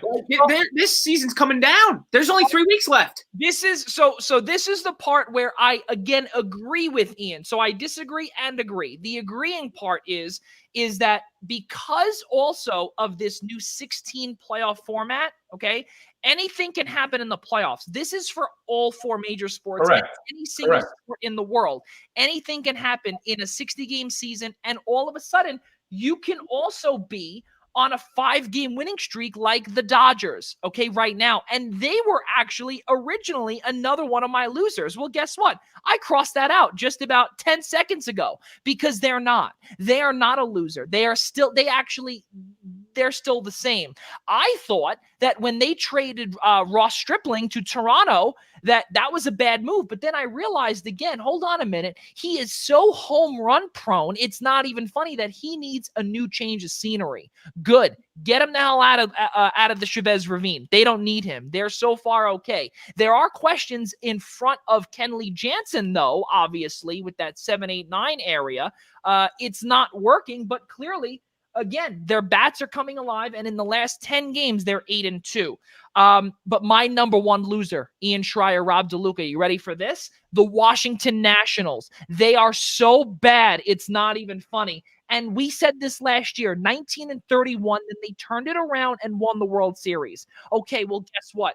You had Anthony Rendon. You had Juan Soto. You had Ryan Zimmerman. Okay, well, guess what? 2 out of those 3 guys are no longer on the team. One of which because they opted out, and another one signed a massive deal, which is not really looking too hot on the West Coast. Right? Well, Joey, let me interject here. Let me ask you this question. Let's hear it. Your top 2 losers, basically, it makes it seem like to me, are besides the Yankees, are the Washington Nationals and the Los Angeles Angels. Correct. Okay. So let me start. Well, I guess this question can apply to both teams.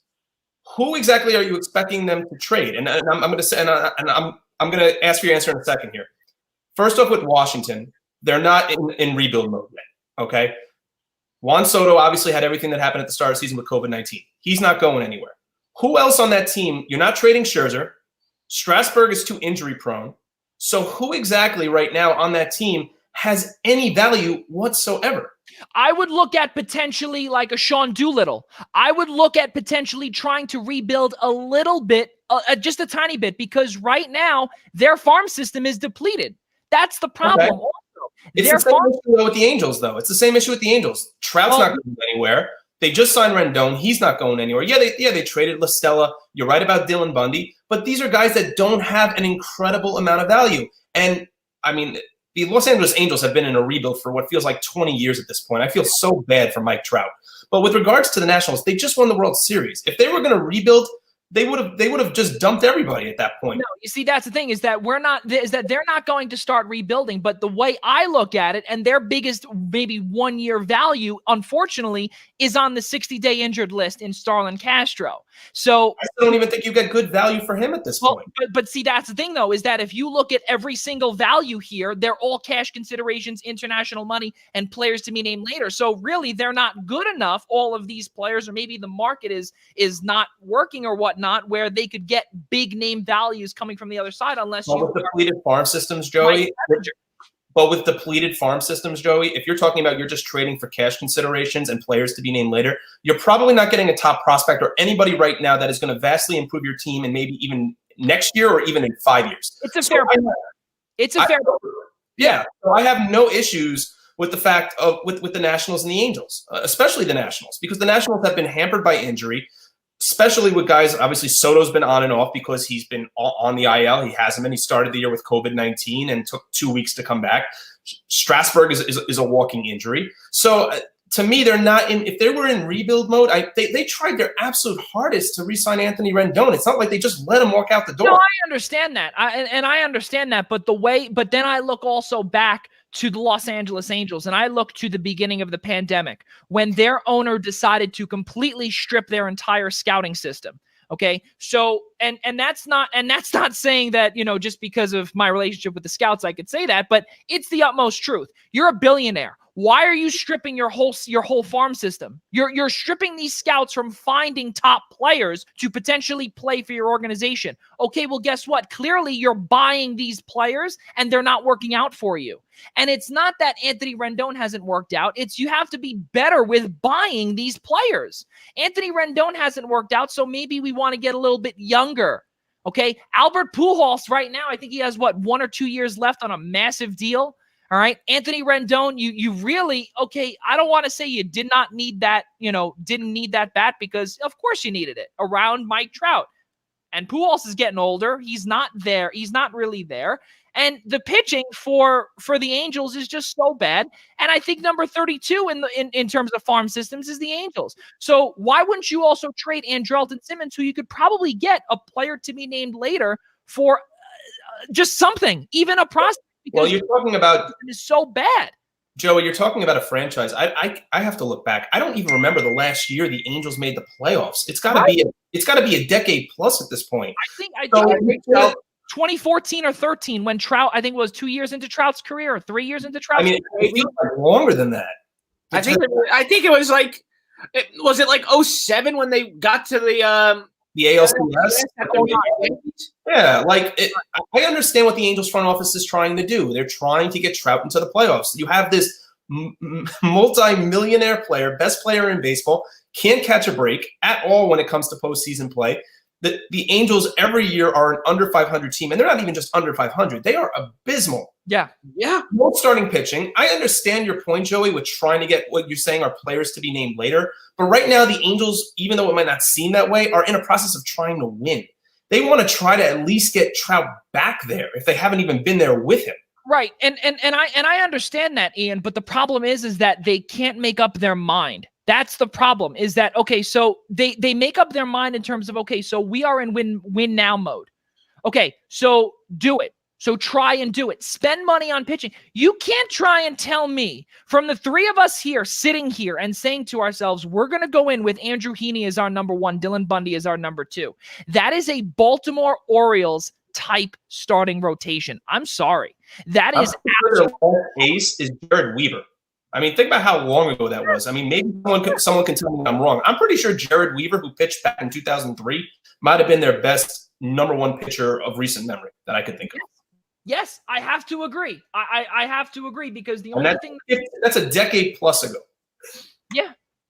Jared Weaver, Rob DeLuca, can you attest to that? I think that sounds about right. I think I couldn't tell you, but I can't tell him he's wrong either. So it's really set. Again, you look at their bullpen, and Julio Teheran, they tried with him. It's not working. Now he's in the bullpen. Very funny. We go back to Hansel Robles. Hansel Robles. We remember him. Yeah, we remember him. Yeah, and was a fine job with him. Let me tell you. but we remember him. But also, again, Ian, this is something else too, is that a lot of these, there are some expiring contracts as well. So you're trying to sign Justin Upton. You're trying to get guys around Mike Trout to win. But it's just, to me, the biggest problem here is that they can't make up their mind. Now you're trading again. Tommy La Stella, they completely gave up on. Don't get me wrong. He was an all-star last year. He had an amazing beginning to 2019 last year, but then he fell off the grid because of injury. Yes, it stinks. It happens, and he was shipped off to Oakland. It's sad to see what's happening there, where they try and get these washed-up players. Remember, I think it was last year or 2 years ago, they got Ian Kinsler. Yes. Yeah, right. They got Ian Kinsler. They got Andrelton Simmons, and they thought, "Oh my goodness, this is the year." Well, guess what? Again, they finished like 20 games under 500. So that's why I'm saying any little bit, especially when you've won in a 60-game season, 12 games out of 40. What are we in? 40 games right now. Everyone's at different games at this point. Right, exactly. I think it's just over 30 at this point. I think we're like 32, 33 maybe. Right. So whatever it is. So clearly things are not going in the right direction. So, okay, you traded away Brian Goodwin. You traded away Tommy La Stella. I also just believe, though, is that with the defensive side of things, and this is what I was trying to say last week, with Toronto, you could have gotten another player to be named later on a team that has a fairly good farm system. So you never know how good these guys can pan out, which is what I'm trying to say. And just any expiring contract this year, and that goes with Washington too, any expiring contract, get them out of there and get a prospect. Try and build for next year. Minor League Baseball also is in such a flunk right now where we may be seeing the Brooklyn Cyclones as the Mets AA team. We don't know what the deal is with these minor league players. We don't know what the whole deal is. And I also believe personally that the spiel that I just rambled upon has another impact in that as well, where we don't know where these guys are going to land. Are these teams going to be affiliated with Major League Baseball? We have no idea. But moving on with my winners, I want to say San Diego Padres is not one of them. And why I want to say from the two of you is because, do you guys remember back in 2015 when they, I don't know if it was AJ Preller or if it was, I think it might have been AJ Preller and how he still has his job. So I might be wrong there, but 2015, if we remember Justin Upton, they traded basically the farm, literally the farm. They traded away everybody for Upton. They had Will Myers. They also, who was that from Oakland? The catcher. Boy, I can't remember his name. Ramon Hernandez, was it? No. He was a guy with a beard, orange hair. I don't remember his name. From the. I'll have it on my other screen here. I'll be able to pull it up in just a few moments. But right now things were going great right now, and I think that to basically, I don't want to say rebuild your starting lineup, but I like what you said, Ian, with Mitch Moreland, because that definitely helps Eric Hosmer, and especially because of the universal designated hitter now that we're seeing in Major League Baseball. Eric Hosmer can get a day at DH. Mitch Moreland can stay at DH or play a couple. You flip the two every night, unless one is struggling at first base. You flip the two every night. Yeah, exactly. But also the thing that scares me though is also the Mike Clevenger deal. Yes, it's good to now have your number one in there, but again, now we're starting to see the pressure on San Diego. And I hope Fernando Tatis and Manny Machado, Eric Hosmer, that infield, they can make sure that it's there. Will Myers knows all about it because he was a part of that whole 2015 saga. He was there. He knew all about it. Justin Upton's brother, Melvin or BJ or whatever he wanted to go by, he was a part of that as well. San Diego also got from Seattle Taylor Williams for a player to be named later. Mitch Moreland had gone there. As we said before, Trevor Rosenthal. Who else did we say? Obviously Mike Clevenger. So to me, it's a win, but it's also, it's a win with a question mark because there's so many questions to see if these guys can perform. You have to remember, Joey, the Padres have been in what felt like rebuild mode ever since they got rid of Adrian Gonzalez. Yeah. I mean, you're talking about 9 years by now. I mean, they've been in a rebuild for some time, and they have always missed that key player. And when they finally broke the mold and got Machado, it started attracting talent to San Diego. I mean, they have a real nice farm system. They had a player like Austin Hedges. But now you see a guy like Jake Cronenworth who's really contributing, who's just starting every single day. You've got a full lineup. You've got obviously Tatis, who's now one of the best players in all of baseball. This has been almost a decade in the making for the Padres. So to say win with a question mark, sure, but this is a team that hasn't been to the playoffs in a while. Yeah, and they're in a pretty good shape with about 20+ games to go to get there. Absolutely, gotta agree with Ian here. But and don't get me wrong, and I want to get back to you, Rob, in just a second. But this was a big thing too. So AJ Preller, he traded for Craig Kimbrell, Justin Upton, Matt Kemp, James Shields. We remember that as well. James, yeah. Will Myers, and they were 32 and 33 in 65 games. Listen, that, in my opinion, is not a winning recipe. And they also had the everlasting Josh Johnson as their number 2 starter, who was more than glass. He was, if you touch him, he's literally, he's done. You had that. You had Tim Fedorowicz, Ryan Hannigan, Derek Norris. That was the catcher that I was talking about. I'm not saying, Joey, that the history doesn't go against them, but I mean, the fact of the matter is they've rebuilt that team into something resembling a contender. Yes. I would even say, when you're talking about 2015, I mean, hindsight's always 2020, but you were taking James Shields off of one big season. Mm-hmm. You were, this is a completely different team. If they find a way to add one more big arm, I mean, listen, I'm not saying that the jury is still out on Chris Paddock. I am not high on him whatsoever. Especially when he was like, oh yeah, I'm better than Pete Alonso. Okay, you got sent down to AAA, came back, and now this year you were supposed to be the ace of the Padres pitching staff, and you have a 4+ ERA. So tell me how much better you are. Yeah, but no, they are one arm away, and if they can shore up that bullpen, that lineup's going to keep them good for some time. I mean, the Dodgers have the money to play with, but the Padres right now are right there. The reason why I brought up with the Padres being a win with a question mark is because you're going to hear a lot. And Ian, we work in the media, regardless of us, working in college sports. We know about the media. We know about journalism. We know about whatever the case is. And San Diego is a major market. It's not as major as here or Boston or Philly or wherever it may be. But don't try and tell me that San Diego media is basically going to say, well, can you, to AJ Preller, that is that, well, you made all these moves. Well, look how well it turned out for you in 2015. And don't get me wrong, is that all of the expectations were there. Yes, I know that we are in a shortened season. I know that obviously they bought while they were doing great, so they need just a couple more pieces. But in just one fall swoop, again, as Rob DeLuca said, it's a 60-game season, and it could literally implode in a matter of seconds because absolutely. A lot of different players now that were not a part of their winning DNA before. So now we're trying to improve. So, but the problem that I have is that, do you improve so much that it could potentially become a losing situation? And that's the part where I bring back 2015, because this team was written off as the NL West champions right away. And that could potentially contend with the LA Dodgers at the time. Or, 2015, that was with the Arizona Diamondbacks when it was still Paul Goldschmidt and them. So, right.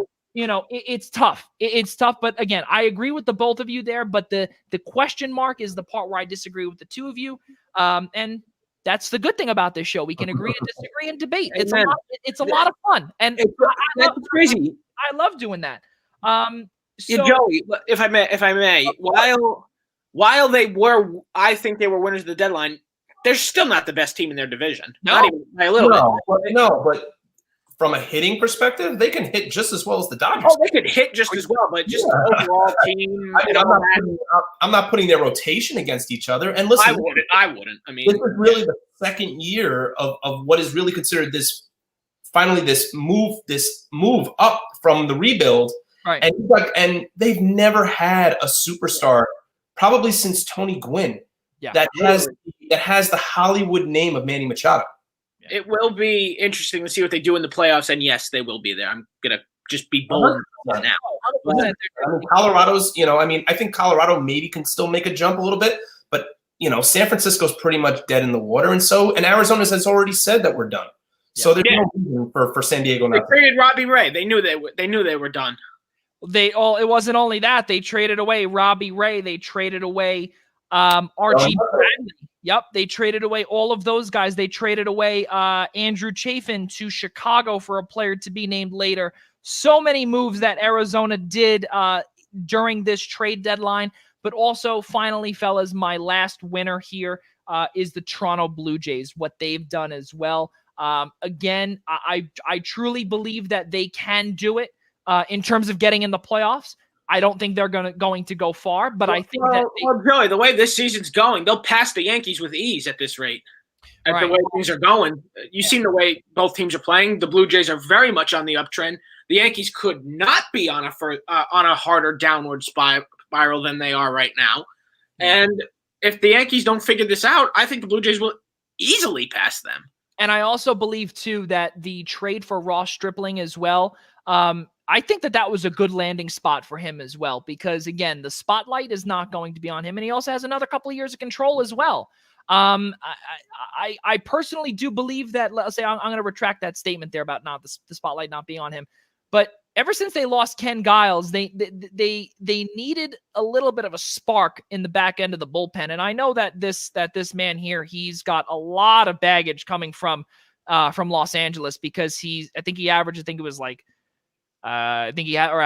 like a 5 ERA or something like that, because of his home run rate is so high, and it's one of the highest in all of Major League Baseball. So better off for Los Angeles to part ways with him and maybe a change of scenery. But for his sake, I'm hoping that the spotlight is not on him a lot, and maybe they can shy away from him and slowly maybe use him as a 7th or 8th inning guy, and whatever the case may be.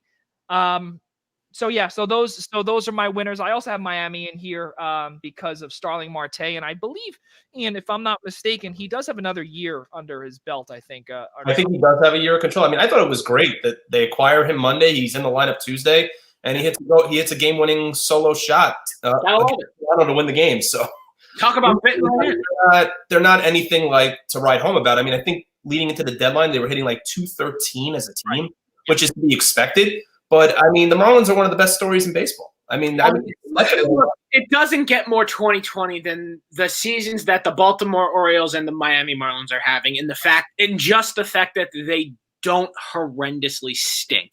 Yes. Yeah. All right, guys. So we actually took a ton of time, but we still got a little bit of football to speak about. And the two of you are Giants fans, so I'm going to leave this to you. Logan Ryan was just signed to a 1-year contract worth $7.5 million.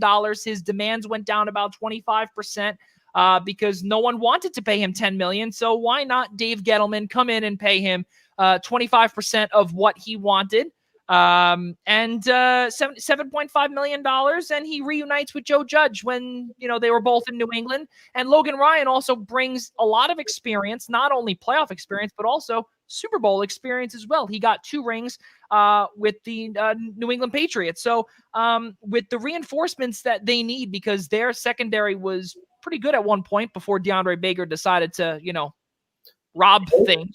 Really? You thought we got a lot of talking to do. I thought that they were decent. We had problems before that. Listen, I thought that they were decent, but this is just an outsider looking in. What does Logan Ryan do for your secondary? Ian, first. I mean, I'm still over the moon about the fact that you think DeAndre Baker is good. But I mean, listen, he was only a year and a half in. But I mean, listen, Sam Beal opted out. He was the guy they got a couple of years ago in the supplemental draft. DeAndre Baker's obviously now having run-ins with the law. I mean, outside of the fact that when they traded Janoris Jenkins at the deadline last year, they acquired James Bradbury in free agency. Remember, Logan Ryan got new representation because he couldn't get a contract. So he got new representation, had interest, a Rutgers guy, interest in returning home, going to Jersey, playing for the Giants, playing for a coach he has familiarity with in Joe Judge. And he's going to help the Giants. There's no question about it. They are super thin right now in the defensive backfield. It's mainly at cornerback. A little bit of free safety because they lost Xavier McKinney. But that's the nice thing about Logan Ryan. He gives you versatility. He could play safety. He could play corner. He's done both. He did one thing in New England, and he did another thing when he was in Tennessee. I'm very high right now on their fourth-round draft pick at a UCLA, Darnay Holmes. He's looked really good in camp. So I think I'm not ruling out a potential reunion with Prince Amukamara. He got released by the Raiders. I think there's a very good possibility that maybe we could see him return on a cheap contract. Because right now, their number 2 starting corner, or who they were hoping their number 2 starting corner was going to be, was Corey Ballantyne, who was an undrafted free agent last year, who had a nice preseason. But the thing is, his training camp this year has been horrible. So it's nice to see them address it. They needed to address it. I still don't think they're done addressing it. I really like the move. Yeah, it's a great – Logan Ryan was absolutely a highlight pickup, especially losing Xavier McKinney, which is a death blow because if our secondary I'll be nice and use the term you did in thin, very, very thin. It's a move that'll help. This team is like essentially this team potentially went from like 5 wins to 6 wins with that. I don't think it's a huge difference maker because I still think this team has way too many problems and not enough depth to even become close to a competitor. I have been for months, even before the signing, said this team's ceiling is 6-10. I don't think this move changes that. So anything. Yeah, don't get me wrong. I don't believe it's a monumental thing. I don't believe it's monumental. But the reason why I was speaking highly about DeAndre Baker was because regardless of his trouble with the law before, I personally do not believe that he would be a first-round bust. And I think also with Logan Ryan coming in here, he's going to be able to not only mentor a lot of these young players, not only in the secondary, but also on the defense and even sometimes in the offense as well. Listen, a lot of these coaches also, and now we're starting to see players, okay? They are coming from not only Dave Gettleman's old employer, the Carolina Panthers, who, by the way, were just in the Super Bowl about 5 years ago. So they know about I don't want to say a winning mentality, but almost there. But the New England Patriots, they know all about it, and a lot of their old employees are now in New Jersey. And really right now, and that includes Logan Ryan. So not only do you have experience and championship leadership on the field, but you also have it, wearing the headsets as well. So, in terms of being 6-10 or whatever, and the reason why I brought up DeAndre Baker is because I thought that maybe he would not have a sophomore slump. I really do believe that if he was able to come back and play maybe alongside James Bradbury, I really do believe that maybe at some point he would be able to find his groove and get out of the funk that he had in his freshman year. And remember now, he doesn't even have an opportunity to come back because his arraignment has been pushed back about 3 or 4 months. So he's now going to be on the exempt list straight to December. So, I mean, listen, I don't even think he would be coming back. Remember, DeAndre Baker, you want to call him a first-round bust or not? Remember, they traded back. Remember, they traded back into the first round to go get him. So, he had red flags on him coming into the draft. That's a big question mark for me. He was graded as the best to that point. Not one corner had been taken in the draft, so it shows not how deep the cornerback position was in that draft. Okay, so with DeAndre Baker, it's I don't think it's a huge loss. He really didn't look good last year, so I wouldn't even say so much it would have been a sophomore slump. It might have just been another Eli Apple-like move where he just doesn't perform to expectation. James Bradbury, Jabril Peppers, Logan Ryan, and whoever the other potential either safety or cornerback would be, because Logan Ryan's flexible. He could potentially even be a safety. Yeah, it'll probably be Darnay Holmes as well. Like I said, don't rule out the Prince Amukamara signing. They cut him, but I think they're going to re-sign him to the practice squad and use him. So they also have Grant Haley, who they'll probably re-sign to the practice squad and elevate for week 1 if they need another free safety. And then they also have Julian Love, their 4th-round pick a year ago out of Notre Dame, that they really like as well, that they would like to put a free safety. So we'll see what happens come week 1. I mean, we have no preseason to look at. So the press has very limited access to training camp. So everything we're going to see is going to come week 1. We have no 4-week lead up this year, no 2-week lead up, no nothing. So what we're going to see Monday night against the Steelers, and that's all we're going to be able to go off of. Yeah, it's really crazy, and something that I had brought up last week too, and I think me, you, Ian, and also PMAC did say was that week 1 we're going to see an abundance of injuries because these guys have not gotten any game time, any real game experience, whatever the case is, and especially a lot of these first-round picks, they're going into it with nothing. No warm-ups. The only thing that and also a very short OTA. There's everything that is short. There's no preseason. There's nothing under their belt. And on top of it too, they are rookies going into an empty stadium with cardboard cutouts. Really, really crazy stuff. Let's keep it moving here as we do have about 5 or about 10 more minutes. Leonard Fournette, he's now with the Tampa Bay Buccaneers. We were wondering actually where would he land. And all of a sudden he's jumped up in fantasy. And I know Ian's got his draft tonight or in an hour. So, now with that being said, Leonard Fournette, 4th overall pick in 2017. Is this Shad Khan saying, all right, I'm waving the white flag, let's go to London? I don't think, first off, that they're going to London. He pretty much dismissed that rumor a year ago. I don't think they're going to London, first off. If that comes up, the NFL might have it arise. But remember, Fournette has been acquired, and he's been labeled now by Bruce Arians as, verbatim, a heck of a piece of insurance. Yeah. Ronald Jones III right now is the starting running back in Tampa. How much I believe that now after they acquired Fournette to go with Shady McCoy and Keyshawn Vaughn raises a lot of red flags for me. I think that in an hour, even though Arians is adamant and saying Rojo is our guy, I'll believe that week 1 when they're playing Drew Brees in the Superdome. Is the confidence actually there in Ronald Jones because you got Fournette? I don't know, but he's still going to get his carries. But right now, until further notice or until we see it on the field to suggest that Fournette is going to be the guy and the primary ball carrier, right now the head coach there is saying Ronald Jones is our guy and he's going to have to screw it up in order to lose it. Rob DeLuca. Yeah, I mean, I'm kind of just in agreement with Ian here. I mean, there's no doubt that Fournette, look, he got a good deal. Let's be real. But I mean, he's got a good deal. He's got Tom Brady as his quarterback. He might not. He's probably not the starting running back, but at the same time, he really is a heck of a piece of insurance. Like, God forbid something happens to Jones, and there you go. You got Leonard Fournette right there, ready to just step in and take it to whoever they play. He'll be a nice little addition to give the starter some rest, but.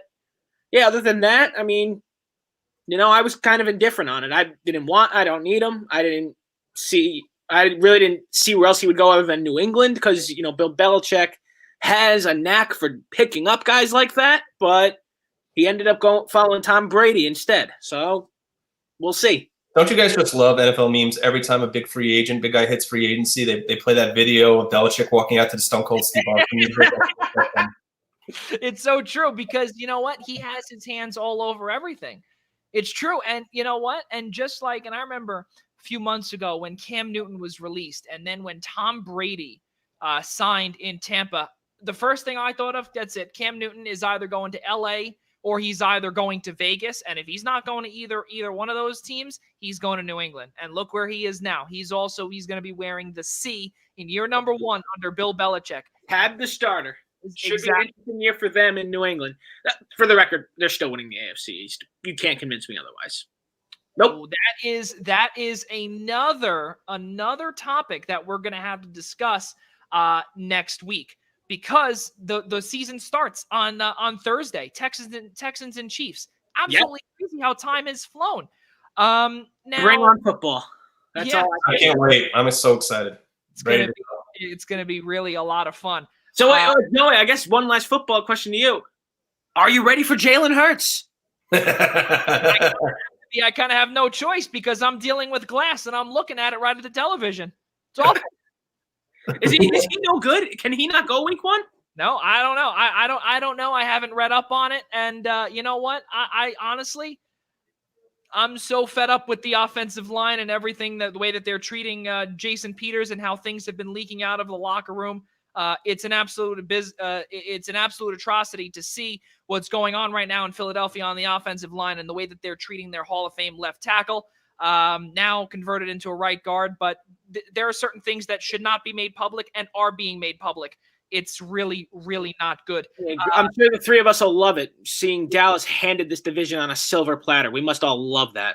Oh, please. We don't know. Listen, we don't know. I mean, I think even before Carson Wentz suffered an injury, again, we all felt Dallas was going to be the prevailing team in that division, hands down anyway. So, like Wentz or not, especially with the fact of how torn up right now that O-line is in Philly, there's nothing to suggest otherwise that Dallas is the best team in that division. But they might be the best team in that division this year at like 9-7. But I mean, look, if there's going to be like an NFL preview show next week and I'm on it, I promise you, I've got my own NFC East discussion. But it's not an if you're on, it's when you're on. I appreciate that, Joey. Thank you. So now, of course, we look to we'll finish off with two last things if you guys still have a couple of more minutes. With two last things, we'll finish off with Yannick Ngakoue to Minnesota to form a solid defensive line. He replaces Everson Griffin, which I think is a pretty good replacement. My goodness, you replace Griffin with Ngakoue. It wasn't really a steep deal. It was a second round pick for next year and a conditional 5th rounder in 2022. We will finish off with hockey, and it's going to be with the former Washington Capitals head coach, making his way to Pittsburgh. We'll get to that in just a moment. So we are 1 minute past the top of the hour, 8 o'clock. We normally stop at 8 o'clock, but we just want to finish these two things. So thank you for staying along with us here on the Eastern Observer and the I-95 Sports Network here on Zingo Television, channel 198. Ian Schraier, Rob DeLuca, I'm Joey Jarzynka. Let's finish this off on top. Yannick Ngakoue, guys, to Minnesota from Jacksonville. Jacksonville is basically trading away everything. They're completely going in a rebuilding mode. They received a second-round pick in next year's draft from Minnesota, which will most likely be a low pick. And then a conditional 5th rounder in 2022. And they were actually able to do this deal. Why? Because Yannick Ngakoue said, all right, well, I'm going to rip up that franchise tender, and he's going to sign a 1-year, $12 million deal. And he took a $5 million pay cut to join a winning team. But he was not the only one to take a pay cut. Ian Schraier, your thoughts before we get into the Riley Reef situation. Thoughts on Ngakoue? Yeah, I mean, remember he took a $5-6 million pay cut, but he's also a 1-year guy, so he's got a lot to prove.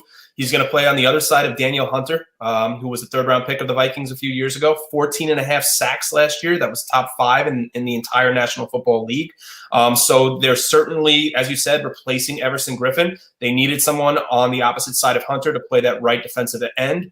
And they got the guy that they wanted. I mean, they got the guy that I should say they really need. So they're still strong, in the linebacking corps with Barr. They're still great in the secondary. They still have Harrison Smith, so that still counts for a lot. The Vikings are already projected to be a solid team in what's really a very stacked NFC North. So I'm very eager to see who comes out of that division. I still will never count out the Packers as long as that guy Aaron Rodgers is still there. So, but getting back on point with Ngakoue, I mean, 22.5 sacks between him and Hunter last year. It's a huge move for Minnesota to really restabilize that defensive line after losing such a core piece in Everson Griffin to Dallas. Yeah, that's something else too. Rob DeLuca, your thoughts on seeing Minnesota and what they can do now with a, let's call it, a new and improved defensive line. Oh no, to put it lightly. I think that they're going to be a big threat in the NFC North this year, as they have been for years past. I mean, maybe this is my bias speaking, but for me, their biggest question mark remains the man under center in Kirk Cousins. Like, look, the three of us are familiar with him. We watched him for how many years in Washington? He's not that good. You like that? You like that? I liked how bad you were. That's what I really liked. I mean, yeah, you got these strong weapons around it. Well, he lost one in Stephon Diggs, actually, but still, I mean, yeah, they're still very good. They got Thielen. They're a very solid team. Schraier drafted later on. You wonder though, as Washington cut him today, do the Vikings just bring him back cheap and say, you know what? Let the legend finish what he started where it started in Adrian Peterson. No, I don't see it. I don't see it.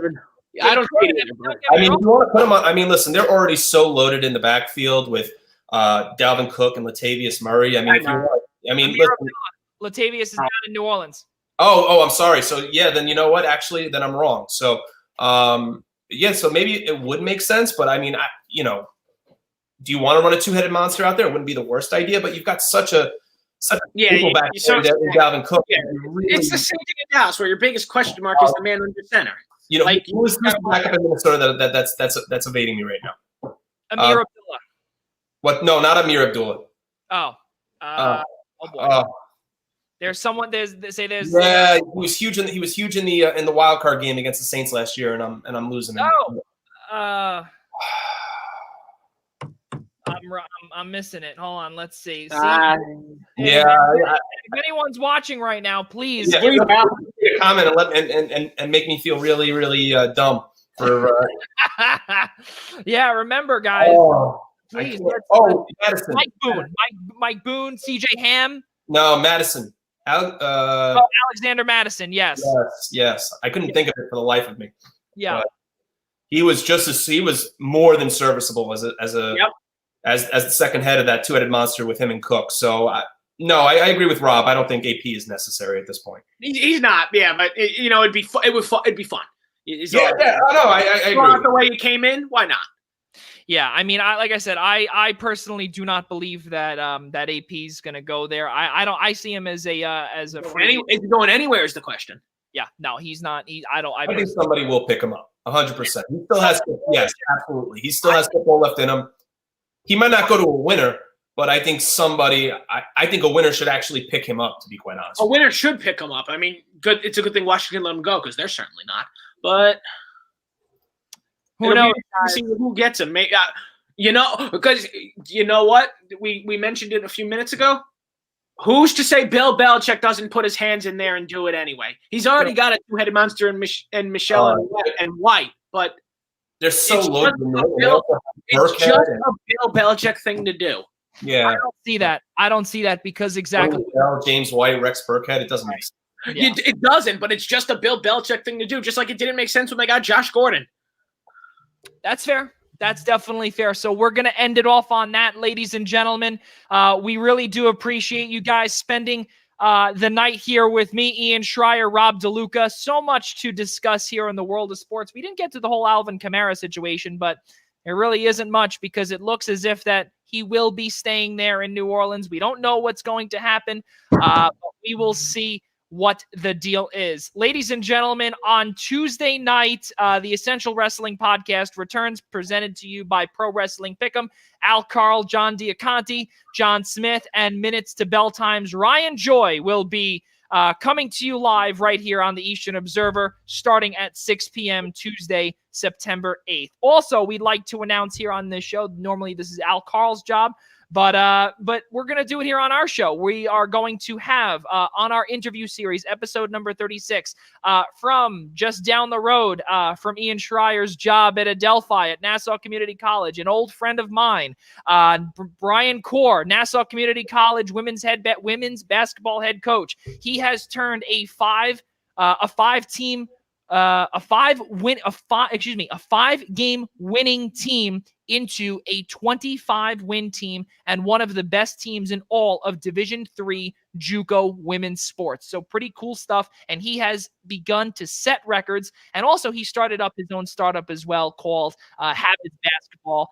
So we'll be talking with him next Thursday right here on the Eastern Observer starting at 8 p.m. Eastern time. Also, ladies and gentlemen, too, I know we don't have any other Islanders fans here on board, but we are running a promotion right now.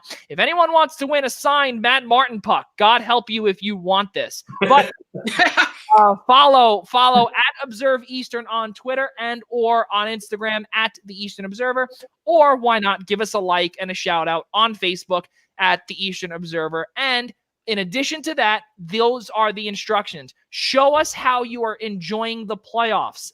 Maybe tomorrow we could see how you are in the fetal position during this Game 7.